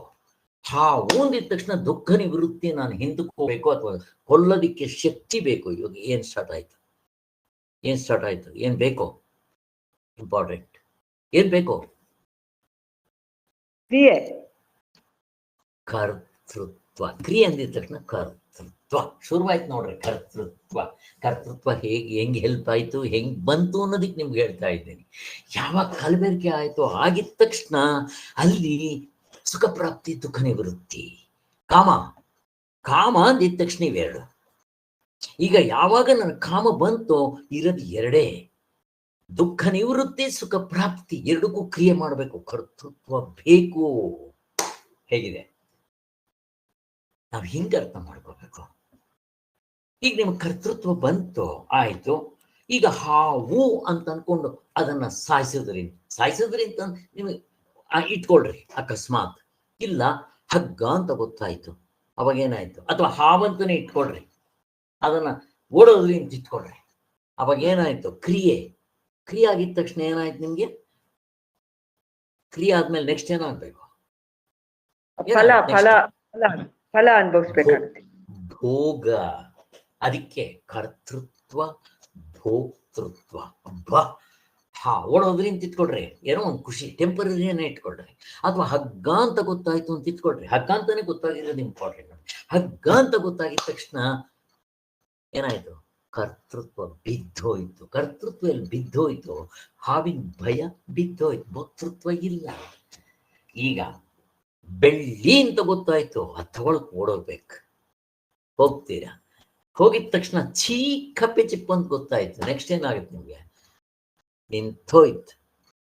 ಹಾಗೆ ಇಲ್ಲಿ ಈ ತರ ಬೆಳ್ಳಿನ ತಕ್ಕ ಅಕಸ್ಮಾತ್ ಅವನು ಓಡೋದ, ಆ ಬೆಳ್ಳಿನೇ ಅಕಸ್ಮಾತ್ ನಿಜವಾಗ್ಲೂ ಬೆಳ್ಳಿ ಸಿಕ್ಕಿತ್ತು ಅಂತ ಇಟ್ಕೊಳ್ರಿ, ಇನ್ನೆಲ್ಲೋ ಬೆಳ್ಳಿನೇ ಸಿಕ್ತು ಅಂತ ಇಟ್ಕೊಂತಾನೆ, ಅನುಭವಿಸ್ತಾನೆ, ಖುಷಿ. ಹೇಗಿದೆ ನೋಡ್ರಿ, ಹೀಗೆ ಇಲ್ಲಿ ಏನಾಗ್ಬೇಕು, ನನಗೆ ಆತ್ಮ ಅಂತ ಕಂಡಿದ ತಕ್ಷಣ ನನಗೆ ಸುಖ ಪ್ರಾಪ್ತಿ ದುಃಖ ನಿವೃತ್ತಿ ಇಲ್ಲ. ಅದೇ ಓನ್ಲಿ ಕರ್ಮಕಾಂಡ ಉಪಾಸನಾ ಕಾಂಡಕ್ಕೆ ಸಂಬಂಧಪಟ್ಟಿರೋದು. ಹೇಗಿದೆ ಜ್ಞಾನಕಾಂಡದಲ್ಲಿ ನಿಮ್ಗೆ ಆತ್ಮ ಅಂತ ಗೊತ್ತಾದಾಗ ನಿಮ್ಮ ಕಲಬೆರಕೆ ಬಿದ್ದೋಯ್ತು. ಕಲಬೆರಕೆ ಯಾವಾಗ ಬಿದ್ದೋಯ್ತು, ಅವಿದ್ಯೆ ಇಲ್ಲ. ಅವಿದ್ಯೆ ಇಲ್ಲದೆ ಇದ್ಮೇಲೆ ಒಂದೇ ಕರ್ತೃತ್ವ ಇಲ್ಲ, ಭೋಕ್ತೃತ್ವ ಇಲ್ಲ. ಕರ್ತೃತ್ವ ತಪ್ಪಿಸ್ಕೊಳ್ಳೋದು ಇಲ್ಲ, ಅಥವಾ ಅದನ್ನು ಹೊಡಿಬೇಕು. ಸುಖ ಪ್ರಾಪ್ತಿ ದುಃಖ ನಿವೃತ್ತಿ full stop, permanent full stop ಇಲ್ಲೇ ಆಗ. ಇದು ಆಗ್ಲಿಲ್ಲ ಅಂದ್ರೆ ಹೆತ್ತಾಕ್ರಿ ಬೆಟ್ಟಕ್ಕಲ್ಲು, ಕತ್ಲೆ ಕೋಣೆಯಲ್ಲಿ ಸಾಮಾನು ಇಲ್ಲಿಂದ ಅಲ್ಲಿ ತಿರುಗಿಸ್ರಿ, ಬೆಳಕಾಕದ್ ಬಿಟ್ಟು ರ್ಯಾಟ್ ರೇಸ್ ಬೀಸೋದೊಡನೆ ತಪ್ಪಿಸ್ಕೊಳ್ಳೋದು. ಇಲ್ಲಿ ತಪ್ಪಿಸ್ಕೊಳ್ಳೋದು ಬರಲ್ಲ. ಹೆಂಗ್ ತಗೊಂಡೋಗ್ತಾರೆ ನೋಡ್ರಿ, ಒಂದಕ್ಕೊಂದು ಇಂಟರ್ ಕನೆಕ್ಷನ್ನು ಹೇಗಿರುತ್ತೆ ಅಂತ. ಹಿಂಗೆ ನಮ್ಗೆ ಚೆನ್ನಾಗಿ ಮನಸ್ಸಿನಲ್ಲಿ ಮನದಟ್ಟು ಬಿಟ್ಟರೆ ನೀವು ಯಾವುದೇ ಓದ್ರಿ, ಭಾಷ್ಯ ಓದ್ರಿ, ಸ್ಪಷ್ಟವಾಗಿ ಅರ್ಥ ಆಗಿ. ಅವ್ರ ಪೂರ್ವ ಪಕ್ಷಕ್ಕೆ ಕೆಲವು ಸಾರಿ ಅರ್ಥ ಆಗದೆ ಇರ್ಬೋದು, ಬಿಡ್ರಿ, ಮಿಕ್ಕಿರೋದೆಲ್ಲ ಕ್ಲೀನಾಗಿ ಅರ್ಥ ಆಗುತ್ತೆ. ಏನು ಕಷ್ಟ ಇಲ್ಲ. ಏನು ಕಷ್ಟ ಇದೆಯಪ್ಪ, ಮುಗಿದೋಯ್ತು. ನಿಮ್ಮ ಕರ್ಮಕಾಂಡ ಉಪಾಸನ ಕಾಂಡ ಇಲ್ಲಿ ಶುರುವಾಗುತ್ತೆ. ಈ ಬ್ರಹ್ಮಜ್ಞಾನಿ ಕರ್ಮಕಾಂಡ ಉಪಾಸನ ಕಾಂಡ ಯಾಕೆ ಬೇಕು? ಜ್ಞಾನಕಾಂಡವೂ ಬೇಕಾಗಿಲ್ಲ. ಅವನ ದೃಷ್ಟಿಯಿಂದ ಕರ್ಮಕಾಂಡ ಇಲ್ಲ, ಉಪಾಸನ ಕಾಂಡ ಆಗೋಯ್ತು. ಅವನು ಮಾಡಿದ್ದು ಕರ್ತೃತ್ವ ಭೋಕ್ತೃತ್ವ ಇಲ್ವೇ, ಮಾಡೋನೇ ಅವನಿದ್ದಾನೆ, ಮಾಡೋನೇ ಇಲ್ವೇ, ಸತ್ತ ಅವನು. ಯಾರೋ ಈ ಜೀವಪ್ಪ ಸತ್ತ. ಅವಾಗ ಅವನೇನ್ ಹೇಳ್ತಾನೆ ಗೊತ್ತಾ? ಹೊಸ ಮನಸ್ಸು, ಈ ಮನಸ್ಸಲ್ಲ. ಬ್ರಹ್ಮಜ್ಞಾನಿಗೂ ಮನಸ್ಸಿರುತ್ತೆ, ಹೊಸ ಮನಸ್ಸು. ಎಲ್ಲಿಂದ ಎಲ್ಲಿಗೆ ಹೋಗ್ತಾ ಇದ್ದೀವಿ, ಬಟ್ ಇಂಟರ್ ಕನೆಕ್ಷನ್ ಇದೆ. ಅದಕ್ಕೋಸ್ಕರ ನಾವು ಇಷ್ಟೆಲ್ಲ ಹೋಗ್ಬೇಕಾಯ್ತು. ಇದನ್ನ ಮನಸ್ಸಿನಲ್ಲಿ ಮೆಲ್ಕ್ ಹಾಕ್ಬೇಕು. ನಾವು ಸುಮ್ಮನೆ ಒಂದ್ಸಾರಿ ಕೇಳ್ಬಿಟ್ಬಿಡೋದಲ್ಲ. ನಿಮ್ಗೆ ಚೆನ್ನಾಗಿ ಎಷ್ಟು ಮೆಲ್ಕ್ ಹಾಕ್ಬೇಕು ಅಂತಂದ್ರೆ ಇದು ಚಕ್ ಚಕ್ ಅಂತ ಬರ್ತಾ ಇರ್ಬೇಕು ಆನ್ಸರ್. ಸೊ ಅಲ್ಲಿಗೆ 3 ಹೃದಯಗಳಲ್ಲಿ ಇವಾಗ ಸ್ಪಷ್ಟತೆ ಬಂತು ನಮ್ಗೆ. ಯಾರಾದ್ರೂ ಹೇಳ್ತೀರಾ ಈ 3 ಹೃದಯಗಳು? ಇವೆಲ್ಲ ಡೀಟೇಲ್ ಬೇಡಪ್ಪ. 3 ಹೃದಯ ಅಂದ್ರೆ ಮೊದಲನೇದಲ್ಲ, ಎರಡನೇದಲ್ಲ, ಮೂರನೇದು ಯಾವುದು? ಸಿಂಪಲ್ ಆಗಿ ಒಂದೊಂದು ಲೈನು 2 ಲೈನು ಯಾರಾದ್ರೂ ಹೇಳ್ತೀರಾ? ಎಲ್ರು ಹೇಳಿದ್ರು ನನಗೇನೋ ಖುಷಿ. ಎಲ್ರಿಗೂ ಇದು ಚೆನ್ನಾಗಿ ಅರ್ಥ ಆಗ್ಬೇಕು. ಫಿಸಿಕಲ್ ಹಾರ್ಟ್ ಒಂದು, ಆಮೇಲೆ ಮನಸ್ಸೇ ಹೃದಯ ಅಂದಿರೋದು ಒಂದು, ಅದು ಅಲ್ಲ. ಆ ಮನಸ್ಸನ್ನು ಬಿಟ್ಟಾಗ ಇರುತ್ತಲ್ಲ ಹೃದಯ, ಅದು ಜ್ಞಾನ ಸ್ವರೂಪ. ಅದನ್ನ ಹೇಳ್ತಾ ಇದ್ದಾರೆ ಇಲ್ಲಿ. ಅಷ್ಟೇ. ಇನ್ನು ಯಾರಾದ್ರೂ ಹೇಳ್ರಿ. ಕಲ್ಪನಾ, ನೀವು ಹೇಳಂಗಿದ್ರೆ ಹೇಳಿಮ್ಮ. ಅಥವಾ ಶ್ರೀಧರ್ ಅವರು ಯಾರಾದ್ರೂ ಹೇಳ್ರಿ. ಇನ್ನೊಂದ್ಸರಿ ಹೇಳಿದ್ರು ತೊಂದರೆ ಇಲ್ಲ. ಫಿಸಿಕಲ್ ಆರ್ಟ್ ಅಲ್ಲ, ಹ್ಮ್. ಆಮೇಲೆ ಇದು ನಮ್ಮ ಶರೀರ ದೃಷ್ಟಿಯಲ್ಲೂ ಅಲ್ಲ, ಇದು ಮನಸ್ಸಿನ ದೃಷ್ಟಿ ಅಲ್ಲ, ಮನಸ್ಸಿನ ಬಿಟ್ಟಾಗಿರೋ ದೃಷ್ಟಿ ಇರೋದು ನಮ್ಮ ನಿಜವಾದ ಆತ್ಮ. ಆರ್ಟ್ ಅಂತೀವಿ ಹೀಗೆ. Okay, fine. ಸೊ ನಮ್ಗೆ ಸ್ಪಷ್ಟತೆ ಬಂತು. ಇದಿಷ್ಟು ಸಾರಾಂಶ ಇಟ್ಕೊಂಡು ಈಗ ನಾವು ಪ್ಯಾರಾಗ್ ಹೋಗೋಣ. ಅಲ್ಲಿ ನಮ್ಗೆ ಸ್ಪಷ್ಟವಾಗಿ ಸ್ವಾಮಿಗಳು ನಮ್ಗೆ ಇಷ್ಟು ಡೀಟೇಲ್ ಗೊತ್ತಾಯ್ತಲ್ಲ. ಈಗ ನೋಡ್ರಿ, ಓದ್ತಾ ಬರ್ತೀನಿ, ನಿಮ್ಗೆ ಈಗ ಚೆನ್ನಾಗಿ ಅರ್ಥ ಆಗುತ್ತೆ. ಈಗ 2 ಲೈನ್ ಆಗ್ಬಿಟ್ಟಿತ್ತು ಆವಾಗಲೇ. ಇಲ್ಲಿ ಇನ್ನೊಂದ್ಸಾರಿ ಓದ್ತೀನಿ. ಹೃದಯಾಕಾಶದಲ್ಲಿ ಪ್ರಾಜ್ಞನು ಎಂದರೇನು ಏನೆಂಬುದನ್ನು ವಿಚಾರ ಮಾಡಬೇಕಷ್ಟೇ. ಹೃದಯಾಕಾಶವೆಂಬ ಶಬ್ದವನ್ನ ಯಥಾಶ್ರುತವಾಗಿ ಅರ್ಥ ಮಾಡಿದರೆ ಹೃದಯದಲ್ಲಿರುವ ಆಕಾಶವೆಂದು ತಿಳಿಬೇಕಾಗತ್ತೆ. ಅದಲ್ಲ, ಇಲ್ಲಿ ಅಸಂದರ್ಭ ಹೊಂದೋದಿಲ್ಲ ಅಂತ ಸ್ವಾಮಿಗಳು ತೋರಿಸ್ಬಿಟ್ಟಿದ್ದಾರೆ. ನೆಕ್ಸ್ಟ್ ಇಲ್ಲಿಂದ ಅನುಭವ ಸ್ಮರಣೆ ಎಂಬ 2 ಮನೋವ್ಯಾಪಾರಗಳು ನಿಂತಾಗ ಇರುವ ಸ್ವರೂಪವೇ ಅಲ್ಲವೇ ಪ್ರಾಜ್ಞನೆಂಬುದು. ಇಲ್ಲಿ ನಾನು ಮತ್ತೆ ಬರ್ತೇನೆ. ಇಲ್ಲಿ ಇನ್ನೊಂದ್ಸರಿ ಓದ್ತೀನಿ, ಪುಸ್ತಕ ಇರೋದು ನೋಡ್ಕೊಡ್ರಿ. ಅನುಭವ ಸ್ಮರಣೆ ಎಂಬ 2 ಮನೋವ್ಯಾಪಾರಗಳು. ಇಲ್ಲಿ ಅನುಭವ ಅಂದ್ರೆ ಯಾವ್ದು ತಗೊಂಡಿದ್ದಾರೆ? ಇಲ್ಲಿ ಅನುಭವ ಅಂದ್ರೆ ಯಾವುದು? ಪ್ರತ್ಯಕ್ಷ ಪ್ರಮಾಣದಲ್ಲ ದೇಹ. ಎಚ್ಚರ. ಇಲ್ಲಿ ಅನುಭವ ಅಂದ್ರೆ ಪ್ರತ್ಯಕ್ಷ ಪ್ರಮಾಣ, ಬಟ್ ನಾವು ಎಚ್ಚರದಲ್ಲಿ ನೋಡ್ಕೋಬೇಕಾಗಿರೋದ್ರಿಂದ ಪ್ರತ್ಯಕ್ಷ ಪ್ರಮಾಣ. ಪ್ರತ್ಯಕ್ಷ ಪ್ರಮಾಣ ಅಂದ್ರೆ ಇಂದ್ರಿಯಗಳು, ಹೊರಗಡೆ ಇರೋ ವಿಷಯಗಳು, ಇವು ಪ್ರತ್ಯಕ್ಷ ಪ್ರಮಾಣ ಅನ್ನೋದಕ್ಕಿಂತ ಇಂದ್ರಿಯಗಳ ಅನುಭವ ಅಂತಾನೆ ಅನ್ಬೇಕಾಗ. ಅನುಭವ. ಸ್ಮರಣೆ ಎರಡನೇದು, ಕಾಮ ಹಾಕ್ಬಿಟ್ಟು ಸ್ಮರಣೆ ಅಂತ ಹೇಳ್ತಾರೆ. ಅದು ಯಾವುದು? ಹಿಂದಿನ ಅನುಭವದ ನೆನಪು ಮಾಡ್ಕೊಳ್ಳಿ. ಹಿಂದಿನ ಅನುಭವದ ನೆನಪು ಮನಸ್ಸು. ಹಿಂದಿನ ಅನುಭವಗಳನ್ನ ನೆನಪು ಮಾಡಿ ಅನುಭವ ಮನಸ್ಸು. ಮನಸ್ಸು ಬರೀ ಮನಸ್ಸೇ ಇಲ್ಲಿ, ಇನ್ನೇನಿಲ್ಲ. ಮನಸ್ಸು ಅಂತಂದಿದ ತಕ್ಷಣ ಸುಖ ದುಃಖ ಆಗಮಪಾಯಗಳು, ದ್ವಂದ್ವಗಳು, ಎಲ್ಲದಕ್ಕಿಂತ ಹೆಚ್ಚಾಗಿ ಇಂಪಾರ್ಟೆಂಟು ಭಯ, ಆಶ್ಚರ್ಯ. ಸ್ವಾಮಿಗಳು ಇದನ್ನ ಹೈಲೈಟ್ ಮಾಡ್ತಾರೆ ಅವೆರಡನ್ನ. ಮಿಕ್ಕಿರೋದು ಇದ್ದೇ ಇರುತ್ತೆ. ಸ್ಮರಣೆ, ಅನುಭವ, ಅಥವಾ ಇದನ್ನ ಎಚ್ಚರ ಅಂತ ಅನುಭವವನ್ನು ತಗೊಂಡು ಸ್ಮರಣೆ ಎಂದಿದ ತಕ್ಷಣ ಕನಸನ್ನು ಕೂಡ ತಗೋಬಹುದು ಎಂಬ ಎರಡೂ ಮನೋವ್ಯಾಪಾರಗಳು ನಿಂತಾಗ, ಎಚ್ಚರ ಕನಸು ನಿಂತಾಗ ಇರುವ ಸ್ವರೂಪವೇ ಅಲ್ಲವೇ ಪ್ರಾಜ್ಞಾ ನಿದ್ದೆ. ಅದು ಹೇಳ್ತಾ ಇದ್ದಾರೆ. ಕರೆಕ್ಟ್. ಈಗ ಸುಷುಪ್ತಿಯಲ್ಲಿ ಹೇಗೆ ಯಾವ ಮನೋವ್ಯಾಪಾರವೂ ಇಲ್ಲವಾಗಲು ಆತ್ಮನು ತನ್ನ ಸ್ವರೂಪದಲ್ಲಿ ಇರುತ್ತಾನ, ಹಾಗೆ ಅಲ್ವಾ? ಇದು ನಿದ್ದೆದು ಹೇಳ್ತಾ ಇರೋದು. ಅಲ್ಲಿಗೆ ಎಚ್ಚರ ಅನುಭವ ಅಂದ್ರೆ ಎಚ್ಚರ, ಇಂದ್ರಿಯಗಳ ಅನುಭವ, ಮತ್ತೆ ವೇದನಾ ಅನುಭವ ಎರಡೂ ಸೇರಿಸ್ಕೊಂಡ್ಬಿಡ್ತಾರೆ. ಸ್ಮರಣೆ ಅಂತಂದ್ರೆ ಮತ್ತೆ ಇದು ಕನಸಿಂದು, ಅಲ್ಲೇ ತಾನೇ ಸ್ಮರಣೆ ಇವೆಲ್ಲ ಏನಾದ್ರೂ ಇರಲಿ. ಈ ಎರಡು ಮನೋವ್ಯಾಪಾರಗಳೇ ಎರಡರಲ್ಲೂ ಪ್ರತ್ಯಯ ಮೂಡಲೇಬೇಕು. ಹಾಗೆ ಅದು ಇದನ್ನ ಸುಷುಪ್ತಿ ಅಂತ ಹೇಳಿದ್ರು ಗೊತ್ತಾಯ್ತು. ಆತ್ಮನು ತನ್ನ ಸ್ವರೂಪದಲ್ಲಿ ಇರ್ತಾನೆ. ಹಾಗೆಯೇ ಎಚ್ಚರದಲ್ಲಿಯೂ ಆತ್ಮನು ಯಾವ ಮನೋವ್ಯಾಪಾರವೂ ಇಲ್ಲದ ತೃಷ್ಣಾ ಸ್ಥಿತಿಯಲ್ಲಿ ಚೈತನ್ಯ ಮಾತ್ರ ಸ್ವರೂಪದಲ್ಲಿ ಇರ್ತಾನೆ. ಅರ್ಥ ಏನಾಯ್ತು? ಎಚ್ಚರದಲ್ಲಿ ನೀವು ಹೇಳ್ಬೇಕು ಇವಾಗ. ಇದೇ ರೀತಿ ಈಗ ಎಚ್ಚರದಲ್ಲಿ, ಅದ್ ನಿದ್ದೆಯಲ್ಲಿ ಹೇಳಿದ್ರು, ಎಚ್ಚರದಲ್ಲಿಯೂ ಆತ್ಮನು ಅಂತಂದ್ರೆ ಇಲ್ಲಿ ಈ ಶರೀರದ್ದೇ ಇಟ್ಕೊಂಡು ಯಾವ ವ್ಯಾಪಾರವೂ ಇಲ್ಲ. ಅಲ್ಲಿಗೆ ಏನಂತ ಅರ್ಥ ಮಾಡ್ಕೋಬೇಕಿಲ್ಲಿ?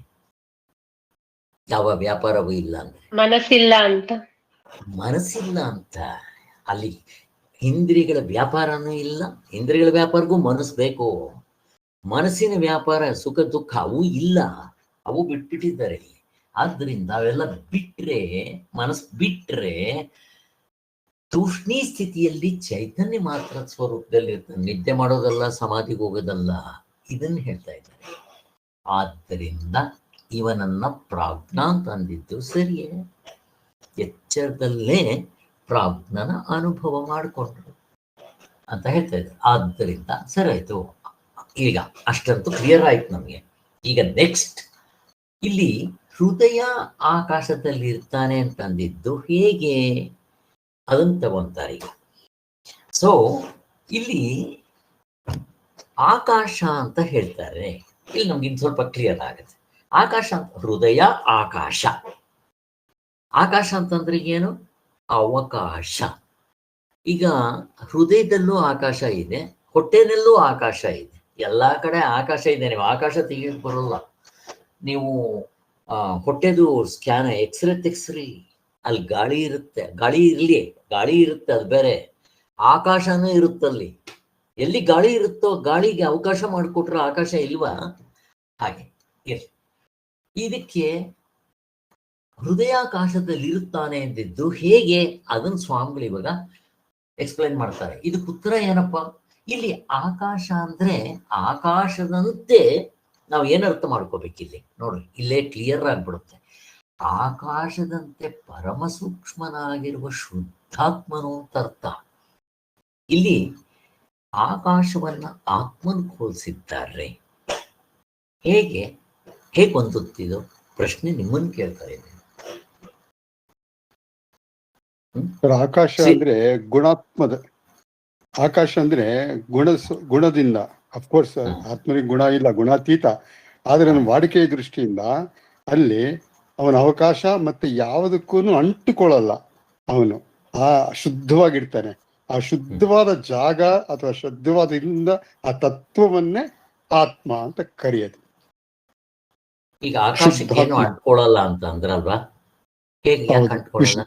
ಯಾವ್ದಾರು ಒಂದು ದೃಷ್ಟಾಂತ ಕೊಡ್ರಿ, ಹೆಂಗ್ ಅಂಟ್ಕೊಳ್ಳಲ್ಲ ಆಕಾಶಕ್ಕೆ? ಏನು ಅಂಟ್ಕೊಳ್ಳಲ್ವಾ ಆಕಾಶಕ್ಕೆ? ಇಲ್ಲ ಸರ್, ಈಗ ಮಡಿಕೆಲೂ ಆಕಾಶ ಇರುತ್ತೆ, ಮಡಿಕೆ ಹೊಡೆದ ಮೇಲೂ ಆಕಾಶ ಇರುತ್ತೆ, ಅದಕ್ಕೆ ಏನ್ ಅನ್ಕೊಂತು?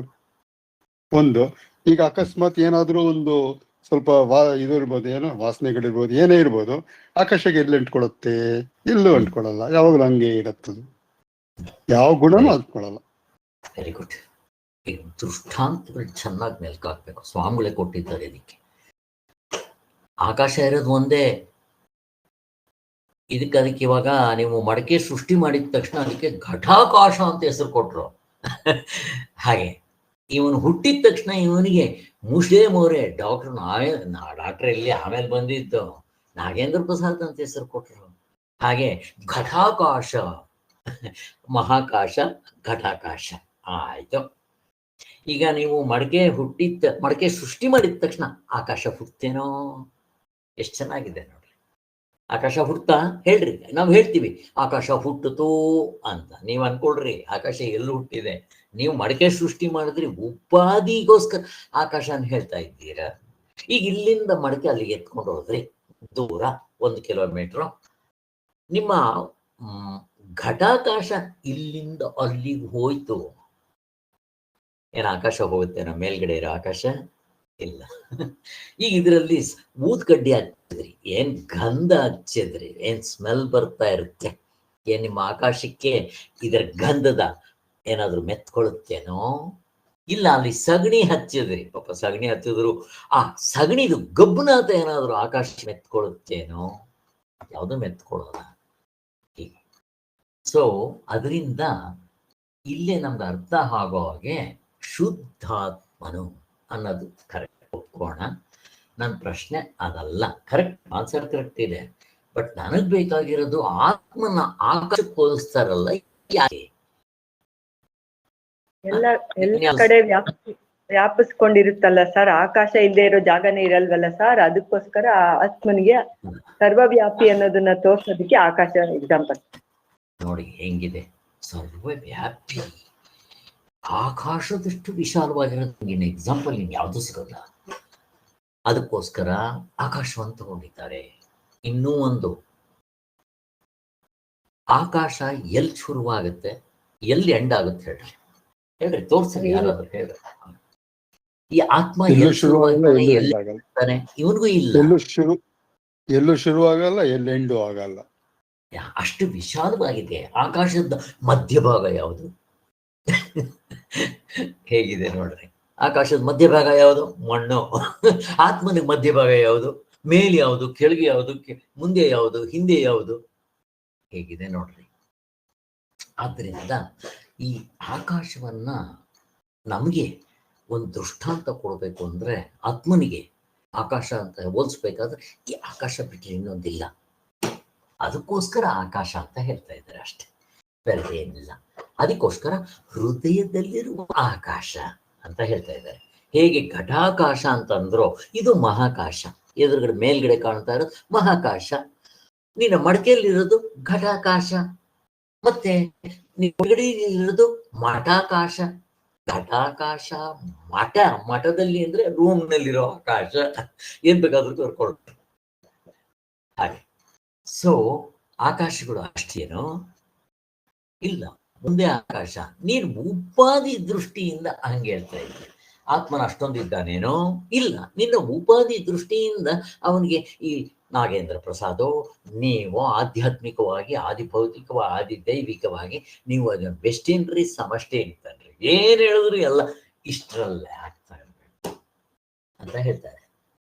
ಆದ್ದರಿಂದ ಇಲ್ಲಿ ಆಕಾಶವನ್ನ ದೃಷ್ಟಾಂತವಾಗಿ ಕೊಡ್ತಾ ಇದ್ದಾರೆ, ಆಬ್ಜೆಕ್ಟಿಫೈ ಆಗಿ ತೋರ್ಸೋದಿಕ್ಕೆ. ಅವಿಧೇಯವಾಗಿ, ಧ್ಯೇಯ ವಿಷಯ, ಅಭಿಧಾನವಾಗಿ ಯಾವುದನ್ನ ಹೇಳ್ತಾರೆ ಆತ್ಮನಿಗೆ ತುಂಬಾ ಹತ್ರ ಅಂದ್ರೆ? ಕಷ್ಟನಾ? ಓಂಕಾರ ಸರ್. ಓಂಕಾರ ಹಿಡ್ಕೊಳ್ರಿ, ಹಾಗಿಟ್ಕೊಳ್ರಿ, ಹಿಂಗ್ ತಗೋಬೇಕು. ಆತ್ಮನಿಗೆ ಹತ್ತಿರವಾಗಿರೋ ಒಂದು ಹೆಸರು ಹೇಳಬೇಕು ಅಂತಂದ್ರೆ ಓಂಕಾರ. ಸ್ವಾಮಿಗಳು ಹೇಳಿದ್ದಾರೆ, ಅದನ್ನ ನಾ ಹೈಲೈಟ್ ಮಾಡ್ತಾ ಇದ್ದೀನಿ ಅಷ್ಟೇ, ಇಲ್ಲಿ ನಾವು ಜ್ಞಾಪಕ ಮಾಡ್ಕೋಬೇಕು ಅದನ್ನ. ಅದಕ್ಕೆ ಮತ್ತು ಓದ್ತಾ ಇದ್ರೆ ಇಲ್ಲಿ ಅಲ್ಲಿ ಕನೆಕ್ಷನ್, ಅಲ್ಲಿ ಇಲ್ಲಿ ಕನೆಕ್ಷನ್ ನಮ್ಗೆ ಸಿಗಕ್ ಶುರುವಾಗತ್ತೆ, ಇಲ್ದ್ರೆ ಸಿಗೋಲ್ಲ ಗ್ಯಾರಂಟಿ. ನನಗೆ ಈ ಕನೆಕ್ಷನ್ಗಳು ಹೆಂಗ್ ಸಿಕ್ತು ಅಂದ್ರೆ ಓದಿದ್ದನ್ನೇ ಓದು ಕಿಸ್ಬೈದ ಸರ್. ಈ ಕಡೆ ಇದನ್ನ ಓದೋದು ಎಷ್ಟು ಸಾರಿ ಓದಿದ್ದೀನೋ. ಈಗ ಆ ಚಾಂದೋಗ್ಯ ಉಪನಿಷತ್ನಲ್ಲಿ ತತ್ವಮಸಿ ಶ್ವೇತಕೇತುದು ಓದಿದ್ದಾಯ್ತು, ಈಗ ಇದನ್ನು ಓದ್ತಾ ಇದ್ದೀನಿ. ಅದು ಆಯ್ತು. ಯಾರು ಆ ನಾರದರು ಭೂಮ ವಿಚಾರದ್ದು ನಾನು ಓದಿದ್ರೆ ಪುಸ್ತಕದಲ್ಲಿ ಓದ್ತೀನಿ, ಭಾಷ್ಯ ಓದ್ತೀನಿ. ಭಾಷ್ಯ ಆದ್ಮೇಲೆ ಇಲ್ಲಿ ಇದಕ್ಕೆ ಸ್ವಾಮಿಗಳು ಬರ್ದಿಲ್ಲ, ಅದಕ್ಕೆ ಲಕ್ಷ್ಮೀ ನರಸಿಂಹಮೂರ್ತಿಗಳು ಬರ್ದಿದ್ದಾರೆ, ಅದನ್ನು ಓದ್ತೀನಿ. ಹಾಗೆ ಅಷ್ಟು ಓದಿದಾಗ ನಮಗೆ ಮತ್ತೆ ಇವುಗಳಿಗೆ ಒಂದಕ್ಕೊಂದು ಎಷ್ಟು ಚೆನ್ನಾಗಿ ಇಂಟರ್ ಕನೆಕ್ಷನ್ ಕಾಣುತ್ತೆ. ಇಲ್ದಿದ್ರೆ ನನಗೇನು ಗೊತ್ತಾಗ್ತಾ ಇತ್ತಿದು ರಿಪೀಟೆಡ್ ರೀಡಿಂಗ್ ಸ್ವಾಮಿಗಳ ಪುಸ್ತಕಗಳನ್ನ ಓದಂದ್ರೆ ಈ ಕನೆಕ್ಷನ್ಗಳು ಸಿಗುತ್ತೆ, ಇಲ್ದಿದ್ರೆ ಅಪುರಾಣಗೂ ಸಿಗಲ್ಲ. ಹೆಂಗಾಗುತ್ತೆ ಗೊತ್ತಾ ನಿಮ್ಗೆ, ಆ ಕಾಡಲ್ಲಿ ಬಿಟ್ಬಿಟ್ರೆ ಕಾಡು ಎಲ್ಲಿ ಶುರುವಾಗುತ್ತೆ ಎಲ್ಲಿ ಎಂಡ್ ಆಗುತ್ತೆ, ನಾನು ಎಲ್ಲಿದ್ದೀನಿ ಎಲ್ಲಿಗೆ ಹೋಗ್ಬೇಕು, ಆಧ್ಯಾತ್ಮ ಅನ್ನೋದು ಅಂಥದ್ದಾಗುತ್ತೆ. ಈ ರೀತಿ ನಾವು ತಿಳ್ಕೊಂಡಿದ್ದ ಅದರೇ ಎಲ್ಲಾ ಕಡೆ ಇಷ್ಟೇ ಇರೋದು, ಇನ್ನೇನು ಇಲ್ಲ. ಇವತ್ತು ಇದನ್ನ ಹೇಳ್ತಾ ಇದ್ದಾರೆ ಆಕಾಶ ಅಂತ ಹೇಳ್ತಾ ಇದ್ದಾರೆ. ಹೀಗೆ ಉದಾಹರಣೆಗೆ ಬೃಹದಾರಣ್ಯಕದಲ್ಲಿ ಗಾರ್ಗ್ಯ ಜಾತು ಶತ್ರು ಸಂವಾದದಲ್ಲಿ ಅದನ್ನು ಹೇಳ್ತಾರೆ. ಅಲ್ಲಿ ಸುಷುಪ್ತನಾಗಿದ್ದಾಗ ವಿಜ್ಞಾನಮಯನಾದ ಪುರುಷನು ಎಲ್ಲಿದ್ದನು? ಇಲ್ಲಿ ಯಾರಾದರೂ ಎಕ್ಸ್ಪ್ಲೈನ್ ಮಾಡಕ್ ಬರುತ್ತಾ? ಸುಷುಪ್ತನಾಗಿದ್ದಾಗ ನಿದ್ದೆಯಲ್ಲಿ ವಿಜ್ಞಾನಮಯನಾದ, ಇಲ್ಲಿ ವಿಜ್ಞಾನಮಯ ಅಂದ್ರೆ ಯಾರು ಹೇಳ್ತಾ ಇದ್ದಾರೆ? ಜ್ಞಾನಕ್ಕೆ ಸರ್, ವಿಜ್ಞಾನಮಯ ಜ್ಞಾನ, ಯಾರು ನಾನು ಜ್ಞಾನ ಜೀವಪ್ಪನಿಗೆ ಇಂದ್ರಿಯಗಳಿಂದ ತಿಳ್ಕೊಂತಾ ಇದೀವಲ್ಲ ಸರ್, ಅವನ್ನ ವಿಜ್ಞಾನಮಯ ಅಂತ ಇದ್ದಾರೆ. ಅಲ್ಲ, ಜೀವಪ್ಪ, ವಿಜ್ಞಾನಾತ್ಮ, ಅವೆಲ್ಲ ಅವನಿಗೆ ಹೆಸರುಗಳು ಅಂತ ಸ್ವಾಮಿಗಳು ಎಲ್ಲೋ ಬೇರೆ ಪುಸ್ತಕದಲ್ಲಿ ಬರ್ತಿದ್ದಾರೆ. ಹಿಂದೆ ಕೂಡ ಯಾವಾಗಲೂ ಒಂದ್ಸಾರಿ ಹೇಳಿದ್ದೀವಿ. ಇಲ್ಲಿ ಮಲಗಿದ್ದಾಗ ಈ ಜೀವಪ್ಪ ಅಥವಾ ಈ ಡೂಪ್ಲಿಕೇಟ್ ಐ ಅಂತಂದ್ರೆ ಆಧ್ಯಾತ್ಮ ಅಥವಾ ಈ ಪ್ರಪಂಚ ಎಲ್ಲ ಪೂರ್ತಿ ಎಲ್ಲಿತ್ತು ಅಂತ ಪ್ರಶ್ನೆ ಕೇಳ್ತಾರೆ. ಎಲ್ಲಿತ್ತು? ಹೃದಯಾಕಾಶದಲ್ಲಿ ಮಲಗಿದ್ದಾಗ ಆತ್ಮನಲ್ಲಿ. ಅದು ಹೃದಯಾಕಾಶ ತಗೋಬೇಡಿ, ಆತ್ಮನಲ್ಲಿ ಇದ್ದ ಅಂತ ತಗೊಳ್ರಿ. ಹೃದಯಾಕಾಶ ನಿಮ್ಗೆ ಎಚ್ಚರದಲ್ಲಿ, ಗಾಢ ನಿದ್ರೆಯಲ್ಲಿ ಯಾವ ಹೃದಯಾಕಾಶ ಇದೆ? ಗಾಢ ನಿದ್ರೆಯಲ್ಲಿ ಹೇಳ್ತಾರದು. ಸೊ ಪಾಪ ಇಲ್ಲಿ ಶ್ರೀಧರ್ ಅವ್ರಿಗಾಗ್ಲಿ ಕಲ್ಪನಾ ಅವ್ರಿಗಾಗ್ಲಿ ಯಾರಿಗೂ ಗೊತ್ತಿರಲ್ಲ. ನೀವಿಬ್ರು ದಿವ್ಯಾ ಮತ್ತೆ ಕೃಷ್ಣವೇಣಿ ಅವರಿಗೆ ಬೇರೆ ಪುಸ್ತಕಗಳಾಗಿರುತ್ತೆ, ಚಾಂದೋಗ್ಯ ಉಪನಿಷತ್ತು, ಅಲ್ಲಿ ಇದ್ರ ವಿಚಾರಗಳು ಹೇಳಿದ್ದಾರೆ, ಅದನ್ನು ಹೇಳ್ತಾ ಇದ್ದಾರೆ ಇಲ್ಲಿ. ಹೀಗೆ ಸೊ ಅದಕ್ಕೆ ಇವನೊಬ್ಬ ಇರ್ತಾನೆ, ಇವನು ಯಾರಿವನು ಅಜಾತಶತ್ರು ಅಂತ. ಅವನು ರಾಜ. ಗಾರ್ಗ್ಯ ಅಂತ ಅವನು ಬ್ರಾಹ್ಮಣ. ಅವನು ಬಂದಿದ್ದೆ ರಾಜನ ಹತ್ರ ವಿಚಾರ ಕೇಳಕ್ ಬರ್ತಾನೆ. ಆದ್ರಿಂದ ಅವನು ಹೇಳ್ತಾನೆ, ರಾಜನಪ್ಪ ನೀನು ಬ್ರಾಹ್ಮಣ, ಅದರಿಂದ ಹೇಳ್ಕೊಡ್ತೀನಿ ಅಂತ ಅವನು ಹೇಳ್ಕೊಡ್ತಾನೆ ಪಾಪ. ಹಾಗೆ ಆದ್ರೂ ನೀನೇ ಶ್ರೇಷ್ಠ ಅಂತ ಹೇಳಿ ಅವನಿಗೆ ಕೇಳ್ತಾನೆ. ಅವನು ಅವಾಗ ಏನ್ ಮಾಡ್ತಾನೆ, ನಿಮ್ಗೆ ಯಾರಿಗಾದ್ರು ನೆನಪಿದ್ರೆ ಹೇಳಿ, ನೀವಿಬ್ಬರಲ್ಲಿ ಪಾಪ ನೀವು ಈ ವಿಚಾರಗಳು ಕೇಳಿದ್ದೀರಿ, ರಘು ಮಾಡಿದ್ದಾರೆ ಇವೆಲ್ಲ. ನಾನು ಕೂಡ ಒಂದ್ಸಾರಿ ದಿವ್ಯಾ ಅವ್ರ ತಂಗಿ ಕೇಳಿದಾಗ ತತ್ವಮಸಿ ಶ್ವೇತಕೇತುದು ಯಾವುದೋ ನಾನು ಮಾಡಿದ್ದೆ ಅಂತ ಅನ್ಕೊಂತೀನಿ. ಆ ಪ್ರಶ್ನೆ ಇದೆ ಚಾಂದೋಗ್ಯ ಉಪನಿಷತ್ತಿನಲ್ಲಿ ಅದು. ಸೊ ಇಲ್ಲಿ ಅದನ್ನ ಫಸ್ಟ್ ನಾನು ಹೇಳ್ಬಿಡ್ತೀನಿ, ಅದರ ಅರ್ಥ ನೀವು ಹೇಳಿ. ಈಗ ಅವನು ಎಲ್ಲಿ ಇದ್ದ, ಎಲ್ಲಿಂದ ಬಂದ ಅನ್ನೋದಕ್ಕೆ ಅವನು ಏನ್ ಮಾಡ್ತಾನೆ, ಆ ರಾಜ ಅವನ ಬ್ರಾಹ್ಮಣನ ಕರ್ಕೊಂಡೋಗಿ, ಒಬ್ಬ ಸೈನಿಕ ಅವನು ಮಲ್ಗಿರ್ತಾನೆ, ಅದು ಕಾವಲ್ಗಾರ ಒಬ್ಬ ಮಲ್ಕೊಂಡಿರ್ತಾನೆ, ಅವನ ಹತ್ರ ಹೋಗಿ ಕೂಗ್ತಾನೆ. ಅವನು ದೇವತೆಗಳ ಹೆಸರಿಗೆ ಹಿಡಿದು ಕೂಗ್ತಾನೆ, ಅವನು ಎದ್ದೇಳೋದಿಲ್ಲ. ಅವನ ಹೆಸರು ಕೂಗ್ತಾನೆ, ಎದ್ದೇಳೋದಿಲ್ಲ. ಆಮೇಲೆ ಅಲ್ಲಾಡಿಸಿದಾಗ, ಕ್ರಿಯೆ ಮಾಡಿದಾಗ ಅವನ್ಗೆ ಎಚ್ಚರ ಆಗುತ್ತೆ. ಅವಾಗ ಅವನು ನಾಚಿಕೆ ಪಟ್ಕೊಂಡು, ರಾಜ ಬಂದು ನಿಂತಿದ್ದಾನೆ, ನಾನು ನಿದ್ದೆ ಮಾಡ್ಬಿಟ್ಟಿದ್ದೀನಲ್ಲ ಅಂತ ಓಡೋಗ್ಬಿಡ್ತಾನೆ. ಅವಾಗ ಕೇಳ್ತಾನೆ, ಎಲ್ಲಿದ್ದ ಅವನು, ಎಲ್ಲಿಂದ ಬಂದ, ಎಲ್ಲಿಗೆ ಹೋದ ಅಂತ. ಹಾಗೆ ಆ ಬ್ರಾಹ್ಮಣನ್ ಕೇಳ್ತಾನೆ. ಈಗ ಅವನು ಮಲಗಿದ್ನಲ್ಲ, ಎಲ್ಲಿದ್ದ ಜೀವಪ್ಪ, ಜೀವ ಅಥವಾ ಈ ಅನಾತ್ಮ ಎಲ್ಲಿತ್ತು ಅಂತ ಕೇಳ್ತಾನೆ. ಸೊ ಆವಾಗ ಆತ್ಮನಲ್ಲೇ ಇದ್ದ ಅಂತಾನೆ. ಕೊನೆಗೆ ಎಲ್ಲಿಂದ ಬಂದ, ಎಚ್ಚರಕ್ಕೆ ಬಂದ್ಮೇಲೆ ಅವನು ಎದ್ನಲ್ಲ, ಎದ್ದಿದ ತಕ್ಷಣ ಅಂತ ಎತ್ಕೊಂಡು ಅವನು ಓಡೋದ್ನ, ಅವನು ಎಲ್ಲಿಂದ ಬಂದ, ಆತ್ಮನಿಂದಲೇ ಎದ್ದು ಬಂದಿದ್ದಾನೆ ಅಂತ ಅಲ್ಲಿ ಆ ಥರ ಹೇಳ್ತಾರೆ. ಅದಕ್ಕೆ ನಮಗೆ ಈ ಪಾಪ ಇವ್ರಿಗೆ ಯಾರಿಗೂ ಆಗಿಲ್ಲ, ಇಲ್ಲಿ ಬಂದಿದೆ, ನಾನು ಸುಮ್ಮನೆ ಎಕ್ಸ್ಪ್ಲೈನ್ ಮಾಡ್ತಾ ಇದ್ದೇನೆ. ದೃಷ್ಟಾಂತ ಕೊಡ್ತಾರೆ. ಆ ಶ್ವೇತಕೇತು, ತತ್ವಮಸಿ ಶ್ವೇತಕೇತು ತುಂಬಾ ಚೆನ್ನಾಗಿದೆ. ಆ ತತ್ವಮತಿ ಶ್ವೇತಕೇತುವಿನಲ್ಲಿ 9 ಸಲ ಮನನದಿಂದ ಆಗೋದು ಹೇಳ್ತಾರೆ. ಪ್ರತಿಯೊಂದಕ್ಕೂ ಒಂದು ದೃಷ್ಟಾಂತ, ಅಲ್ಲಿ 9 ಅಲ್ಲ, ಒಂದು 10-15 ದೃಷ್ಟಾಂತಗಳಿದೆ. ಇಲ್ಲಿ ಎಲ್ಲಿ ಮಲಗಿದ್ರೆ ಅವನಿಗೆ ಆತ್ಮ ಅಂತ ಯಾಕೆ ಗೊತ್ತಾಗ್ಲಿಲ್ಲ? ಪ್ರಶ್ನೆ. ಗಾಢನಿದ್ರೆಲ್ಲ ಆತ್ಮನಲ್ಲಿದ್ದ, ಯಾಕೆ ಗೊತ್ತಾಗ್ಲಿಲ್ಲ ಅವನಿಗೆ ಅಂತ ಪ್ರಶ್ನೆ ಕೇಳಿದಾಗ ಅವಾಗ ಅವನು ಉತ್ತರ ಕೊಡ್ತಾನೆ, ಒಂದು ದೃಷ್ಟಾಂತದಿಂದ ಕೊಡ್ತಾನೆ. ಜೇನುತುಪ್ಪ ಇದೆ. ಈಗ ಜೇನುತುಪ್ಪ ನೀವು ಕುಡ್ದಾಗ ಇದು ಇಂಥ ಹೂವಿಂದು ಅಂತ ಏನಾದ್ರು ಹೇಳಕ್ ಬರುತ್ತೇನೋ? ಬರೋದಿಲ್ಲ. ಎಷ್ಟು ಚೆನ್ನಾಗಿ ಹೇಳ್ತಾರೆ ನೋಡ್ರಿ. ಯಾಕೆ ಗೊತ್ತಾಗೋದಿಲ್ಲ? ಜೇನುತುಪ್ಪ ಇದೆ, ಆ ಜೇನುತುಪ್ಪದಲ್ಲಿ ಆ ದುಂಬಿಗಳು, ಜೇನಿನ ಹುಳ ಬೇರೆ ಬೇರೆ ಹೂವಿಗಳಿಂದ ತಗೊಂಡ್ಬರುತ್ತೆ. ಎಲ್ಲಿ ನೀವು ಜೇನುತುಪ್ಪ ರಸ ಕುಡ್ದಿದ ತಕ್ಷಣ ಇದು ಈ ಹೂವಿಂದು ಆ ಹೂವಿಂದು ಹೇಳ್ರಿ ನೋಡೋಣ, ಹೇಳಕ್ ಬರಲ್ಲ. ಹಾಗೆ ನೀವು ಆತ್ಮನಲ್ಲೇ ಇದ್ರು ಹೇಳಕ್ ಬರಲ್ಲ. ಕೊನೆಗೆ ಎಲ್ಲಿಂದ ವಾಪಸ್ ಬಂದ ಅಂತ ಪ್ರಶ್ನೆ ಕೇಳಿದಾಗ ಅಲ್ಲೂ ಅಷ್ಟೇ, ಆತ್ಮನಿಂದ ಬರ್ತೀನಿ ಅಂತ ಯಾರಿಗೂ ಗೊತ್ತಾಗೋದಿಲ್ಲ, ನಾವು ಶಾಸ್ತ್ರ ಕೇಳೋವರೆಗೂ. ಅದಕ್ಕೆ ಅವ್ರೇನ್ ಹೇಳ್ತಾರೆ ಅಂತಂದ್ರೆ ಸಮುದ್ರದ ದೃಷ್ಟಾಂತ ಕೊಡ್ತಾರೆ. ಈಗ ಸಮುದ್ರಕ್ಕೆ ಬೇರೆ ಬೇರೆ ನದಿಗಳು ಬಂದು ಸೇರುತ್ತೆ. ಎಲ್ಲ ನದಿಗಳು ಬಂದು ಸೇರುತ್ತಲ್ಲ, ಅಲ್ಲೇನ್ ಮಾಡುತ್ತೆ, ಅವು ತಮ್ಮ ನಾಮ ರೂಪ ಕ್ರಿಯೆಗಳನ್ನ ಕಳ್ಕೊಂಡ್ಬಿಡುತ್ತೆ. ಈಗ ಗಂಗಾ, ಯಮುನಾ, ಸರಸ್ವತಿ, ಗೋದಾವರಿ, ಕೃಷ್ಣ, ಕಾವೇರಿ ಎಲ್ಲೆಲ್ಲಿಂದನೂ ಬರುತ್ತೆ. ಅದು ಬರುವಾಗ ಅದರ ಉಪಾದಿಗಳು ಎಲ್ಲೆಲ್ಲೋ ಹರ್ಕೊಂಡು ಅದು ಉದ್ದನಿಂದ ಬಂದು ಅಗಲವಾಗಿ ಬಂದು ಸಮುದ್ರಕ್ಕೆ ಸೇರ್ಬಿಡುತ್ತೆ. ಸೇರ್ಬಿಟ್ಮೇಲೆ ತಿರ್ಗಾ ಅದರ ಉಪಾಧಿ ಎಕ್ಸಿಸ್ಟೆನ್ಸ್ ಇಟ್ಕೊಳ್ಳುತ್ತಾ?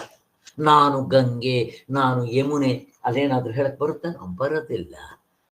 ಕೊನೆಗೆ ಮಳೆ ಆಗುತ್ತೆ. ಇದು ಸೂರ್ಯನ ಬಿಸಿಲಿಂದ ಮೇಲಕ್ಕೆ ನೀರು ಹೋಗುತ್ತೆ, ಮೋಡಗಳು ಒಂದಕ್ಕೊಂದು ಕ್ಲಾಶ್ ಆಗಿದೆ, ಮತ್ತೆ ಮಳೆ ಆಗಿ ಬರುತ್ತೆ. ಬಂದಾಗ ತಿರ್ಗ ಮತ್ತೆ ಅದು ನಾನು ಗಂಗೆ, ಯಮುನಾ ಬಂದು ಸೇರಿರುತ್ತೆ. ಹಾಗೇ ಆತ್ಮನಲ್ಲಿ ಒಂದಾಗಿದ್ರು ಮತ್ತೆ ಎದ್ದು ಬಂದ್ರೆ ಗೊತ್ತಾಗೋದಿಲ್ಲ, ನಾನು ಆತ್ಮನಿಂದ ಬಂದಿದ್ದೇನೆ ಅಂತ ಅಲ್ಲಿ ಗೊತ್ತಾಗೋದಿಲ್ಲ ಅಂತ ಈ ಕೆಲವು ದೃಷ್ಟಾಂತಗಳನ್ನ ಕೊಡ್ತಾರೆ. ತುಂಬಾ ಚೆನ್ನಾಗಿದೆ. ಕೊನೆಗೆ ಅಲ್ಲಿ ಅವರ ಮಗನಿಗೆ ಅವನಿಗೆ ನೀರು ತಗೊಂಬ, ಉಪ್ಪು ತಗೊಂಬ. ಉಪ್ಪು ಕೈಗೆ ಸಿಗ್ತಾ ಇದೆ, ಕಣ್ಣು ಕಾಣಿಸ್ತಾ ಇದೆ, ಅದು ಕ್ರಿಸ್ಟಲ್ ದಪ್ಪಕ್ಕಿದೆ, ಬೆಳ್ಳಗಿದೆ, ಅದು ಘನರೂಪ, ಕೈಗೆ ಸಿಗ್ತಾ ಇದೆ, ರಫ್ ಆಗಿದೆ. ನೀರಿಗೆ ಹಾಕು, ಕರಗಿಸ್ತಾ, ಎಲ್ಲ ಕರಗೋಯ್ತು. ಕೊನೆಗೆ ಆಮೇಲೆ ಹೇಳ್ದ, ಎಲ್ಲಿ ಉಪ್ಪು ತೆಗಿ ನೋಣ, ಉಪ್ಪು ಕೈನಲ್ಲಿ ಹಿಂಗೆಲ್ಲ ಒಂದು ಜಾಡಿಸ್ತಾ, ಕೆಳಗೆ ಮೇಲೆ ಮಧ್ಯೆ ಎಲ್ಲೂ ಸಿಗ್ಲಿಲ್ಲ. ಉಪ್ಪಿಲ್ಲ ಅಂತ ಹೇಳಿ ನೋಡೋಣ. ಇಲ್ಲ ಸ್ವಾಮಿ, ನಾನೇ ಹಾಕಿದ್ದೀನಿ. ಮತ್ತೆ ಯಾಕೆ ಸಿಗ್ತಾ ಇಲ್ಲ ಅಂತ ಒಂದು ಪ್ರಶ್ನೆ ಕೇಳ್ತಾನೆ. ಹಾಗಾದ್ರೆ ಉಪ್ಪು ಹಾಕಿಲ್ವಾ? ಅಯ್ಯೋ, ನಾನೇ ಹಾಕಿದ್ದೀನಿ. ಮತ್ತೆ ತೋರ್ಸ್ ನನಗೆ. ಅವನ ಕೈ ಹಾಕ್ತಾನೆ, ಸಿಗಲ್ಲ. ಮತ್ತೆ ಇವಾಗ ಉಪ್ಪು ಹಾಕಿದ್ದೀವಿ, ಉಪ್ಪಿದೆ, ನಾನೇ ಹಾಕಿದ್ದೀನಿ, ಹೆಂಗ್ ತೋರ್ಸ್ಬೇಕು ಸ್ವಾಮಿ? ಶ್ರೀಧರ್ ಅವರು ಅಥವಾ ಕಲ್ಪನಾ ಯಾರಾದ್ರೂ ಹೇಳ್ರಿ, ಹೆಂಗ್ ತೋರ್ಸ್ಬೇಕು ಅವನು ಉಪ್ಪು ಹಾಕಿದ್ದಾನೆ ಅನ್ನೋದಕ್ಕೆ ಪ್ರೂಫ್ ಹೆಂಗ್ ಗೊತ್ತಾಗ್ಬೇಕು? ಹಾಕಿದ್ದಾನೆ, ನಮ್ ಕಣ್ಣೆದುರುಗಡೆನೆ ಹಾಕಿದ್ದಾನೆ. ಬಟ್ ರುಚಿ ನೋಡ್ಬೇಕು, ರುಚಿ ನೋಡ್ಬೇಕು. ಇಲ್ಲಿ ಇಟ್ಕೊಳ್ರಿ, ಯಾವುದು ಕಣ್ಣಿಗೆ ಸಿಗಲ್ವೋ ಹೇಗೆ ನೀವು ರುಚಿಯಿಂದ ನೋಡಿದ್ರೆ ಗೊತ್ತಾಯ್ತೋ, ಹಾಗೆ ಆತ್ಮನ್ ಏನ್ ಮಾಡ್ತೀರ ಸ್ವಾಮಿ? ಆತ್ಮನ್ ಹೆಂಗ್ ನೋಡ್ಬೇಕು? ಇನ್ನೆಂಗಿಂದ ನೋಡ್ತೀರಾ ಆತ್ಮನ? ಪ್ರಶ್ನೆ ಕೇಳ್ತಾ ಇದ್ದೇನೆ. ನೇರ ದೃಷ್ಟಿಯಿಂದ ನೋಡ್ಬೇಕಷ್ಟೇ, ಡೈರೆಕ್ಟ್ ನೇರ ದೃಷ್ಟಿ. ಅಲ್ಲಿಗೆ ಕರ್ಮೇಂದ್ರಿಗಳು ಉಪಯೋಗಿಸಿದ್ರೆ ಸಿಗಲ್ಲ, ಇಂದ್ರಿಯಗಳನ್ನು ಉಪಯೋಗಿಸಿದ್ರೆ ಸಿಗಲ್ಲ, ಮನಸ್ಸು, ಬುದ್ಧಿ, ಚಿತ್ತ, ಅಹಂಕಾರಗಳನ್ನ ಉಪಯೋಗಿಸಿದ್ರೆ ಸಿಗಲ್ಲ. ಮನಸ್ಸಿಗೂ ಅತೀತ, ಪ್ರಾಣಗಳನ್ನು ಉಪಯೋಗಿಸಿದ್ರು ಸಿಗೋದಿಲ್ಲ. ಅಲ್ಲಿಗೆ ಏನ್ ಮಾಡ್ಬೇಕು? ಹೇಗೆ ಅವನು ಕಣ್ಣಿಗೆ ಹಾಗೆ ಇದೆ, ಕಣ್ಣಿಗೆ ಸಿಗದೆ ಇದ್ರೆ ಅದನ್ನ ಬೇರೆ ಇಂದ್ರಿಯದಿಂದ ನೋಡ್ದ. ಇಲ್ಲಿ ಇವು ಅನಾತ್ಮ ವಸ್ತು ವಸ್ತುಗಳಲ್ಲೇ ಹಿಂಗಿದ್ದಾಗ ಆತ್ಮನಾದ ಆತ್ಮನಿಗೆ ಯಾವ ಗುಣಗಳಿಲ್ಲ, ಕರ್ಮೇಂದ್ರಿಗೆ ಸಿಗ ಅವನ್ನ ಹೆಂಗ್ ನೋಡ್ತೀರಾ? ಹಿಂಗ್ ನೋಡಕ್ ಬರಲ್ಲ. ಬೇರೆದೊಂದಿದೆ, ಎಲ್ರಿಗೂ ದೇವ್ರು ಕೊಟ್ಟಿದ್ದಾರೆ. ಆ ಅನುಭವದಿಂದ ಗುರುತಿಸ್ರಿ ಅನ್ನೋದಕ್ಕೆ ತೋರಿಸ್ಕೊಟ್ರು. ನೇರಾದ ಅನುಭವ ಅಲ್ಲೇನು ಕರ್ಮೇಂದ್ರಿಗಳನ್ನ ಉಪಯೋಗಿಸಿದ್ರ, ನೇರಾದ ಅನುಭವದಲ್ಲಿ ಪ್ರಶ್ನೆ ಕೇಳ್ತಾ ಇದ್ದೆ. ಇಂದ್ರಿಯಗಳು ಉಪಯೋಗಿಸಿದ್ರ, ಮನಸ್ಸು, ಬುದ್ಧಿ, ಚಿತ್ತ, ಅಹಂಕಾರ ಉಪಯೋಗಿಸಿದ್ರೆ ಅಲ್ಲಿ ಪ್ರಶ್ನೆ ಕೇಳ್ತಾ ಇದ್ದೀನಿ. ಇಲ್ಲ ಸರ್, ಇಲ್ಲ. ಇಲ್ಲ ಸರ್. ಮತ್ತೆ ಗೊತ್ತಾಯ್ತೋ ಇಲ್ವೋ ಹೇಗಿದೆ? ಆದ್ದರಿಂದ ಕರೆಂಟು ಅಷ್ಟೇ. ಕರೆಂಟ್ ಯಾವ್ದಕ್ಕೆ ಸಿಗುತ್ತೆ ಇವಾಗ? ಯಾವ್ದಕ್ಕೆ ಸಿಗುತ್ತೆ ರೀ ಕರೆಂಟು? ಕಣ್ಣಿಗೆ ಸಿಗುತ್ತಾ? ಕಿವಿಗೆ ಸಿಗುತ್ತಾ? ವಾಸನೆಗೆ ಸಿಗುತ್ತಾ? ಯಾವ್ದಕ್ಕೆ ಸಿಗುತ್ತೆ ಕರೆಂಟ್? ಕರೆಂಟ್ ಇದೆ ಅಂತ ಹೆಂಗೆ ಅವನಿಗೆ ಪ್ರೂವ್ ಮಾಡಬೇಕು? ಟಚ್ ಮಾಡಿದ್ರೆ ಶಾಕ್ ಹೊಡಿಯುತ್ತೆ. ಸ್ಪರ್ಶ ಅಲ್ವಾ? ಸ್ಪರ್ಶ. ಅದಕ್ಕೆ ಯಾವ್ಯಾವ್ದಕ್ಕೂ ಕೆಲವನ್ನ ಆಯಾ ಇಂದ್ರಿಯಗಳನ್ನ ಉಪಯೋಗಿಸಿದ್ರೆ ಮಾತ್ರ ಸಿಗಲ್ಲ ಸ್ಪರ್ಶ. ಇನ್ಯಾವುದಕ್ಕೂ ಸಿಗೋಲ್ಲ ಅದು. ಅಟ್ಲೀಸ್ಟ್ ಕೈ ಸ್ಪರ್ಶ, ಸ್ಪರ್ಶೇಂದ್ರಿಯ, ಸ್ಕಿನ್ ಅಂತ ಹೇಳ್ತೀವಿ. ಹಾಗೆ ಆತ್ಮ ಯಾವುದಕ್ಕೂ ಸಿಗೋದಿಲ್ಲ. ಅನಾತ್ಮಗಳಲ್ಲೇ ಇಷ್ಟು ಸೂಕ್ಷ್ಮವಾಗಿದ್ದಾಗ ಅದಕ್ಕೂ ಆತ್ಮನಾಗಿರೋ ಆ ಆತ್ಮ ಎಷ್ಟು ಸೂಕ್ಷ್ಮವಾಗಿರ್ಬೇಕು. ಅವನು ಹಿಂಗೆ ನೀವು ಜುಜುಬಿ ಇಂದ್ರಿಯಗಳಿಂದ ನೋಡಕ್ ಬರುತ್ತೇನೋ? ಬರೋದಿಲ್ಲ ಅಂತ ಅವನಿಗೆ ತೋರಿಸ್ಕೊಡ್ತಾರೆ. ಹೀಗೆ ಸ್ಟೆಪ್ ಬೈ ಸ್ಟೆಪ್ ಕರ್ಕೊಂಡು ಹೋಗ್ತಾರೆ. ತುಂಬ ಚೆನ್ನಾಗಿರುತ್ತೆ. ಇರಲಿ, ಇದರಿಂದ ಟೈಮ್ ಆಯಿತು, ಇಲ್ಲಿಗೆ ನಿಲ್ಲಿಸೋಣ. ಓಕೆ, ಸರಿ. ಓಂ ಶಾಂತಿ ಶಾಂತಿ ಶಾಂತಿ. ಜೈ ಗುರು, ಜೈ ಶ್ರೀರಾಮ್. ಸುರೇಶ, ಎಲ್ಲ ಆದ್ಮೇಲೆ ಒಂದು 5 ನಿಮಿಷ ಟೈಮ್ ಕೊಡು. ನನಗೆ ಆ ಟೈಮ್ ಕೊಡೋಕ್ಕೆ ಬರಲ್ಲ. ನನಗೆ ಯಾರಾದರೂ ಏನಾದರೂ ಹಂಚ್ಕೊಳಂಗಿದ್ರೆ ಹಂಚ್ಕೊಡ್ರಿ.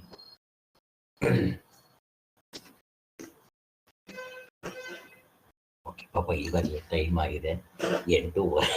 1.5 ಗಂಟೆ ನೀವು ಕೂತಿದ್ದೀರಾ. ಕ್ಲೋಸ್ ಮಾಡಿ. ಓಕೆ, ಆದ್ರೆ ಟೈಮ್ ಹೋಗಿದೆ ಗೊತ್ತಾಗ್ಲಿಲ್ಲ ಸರ್.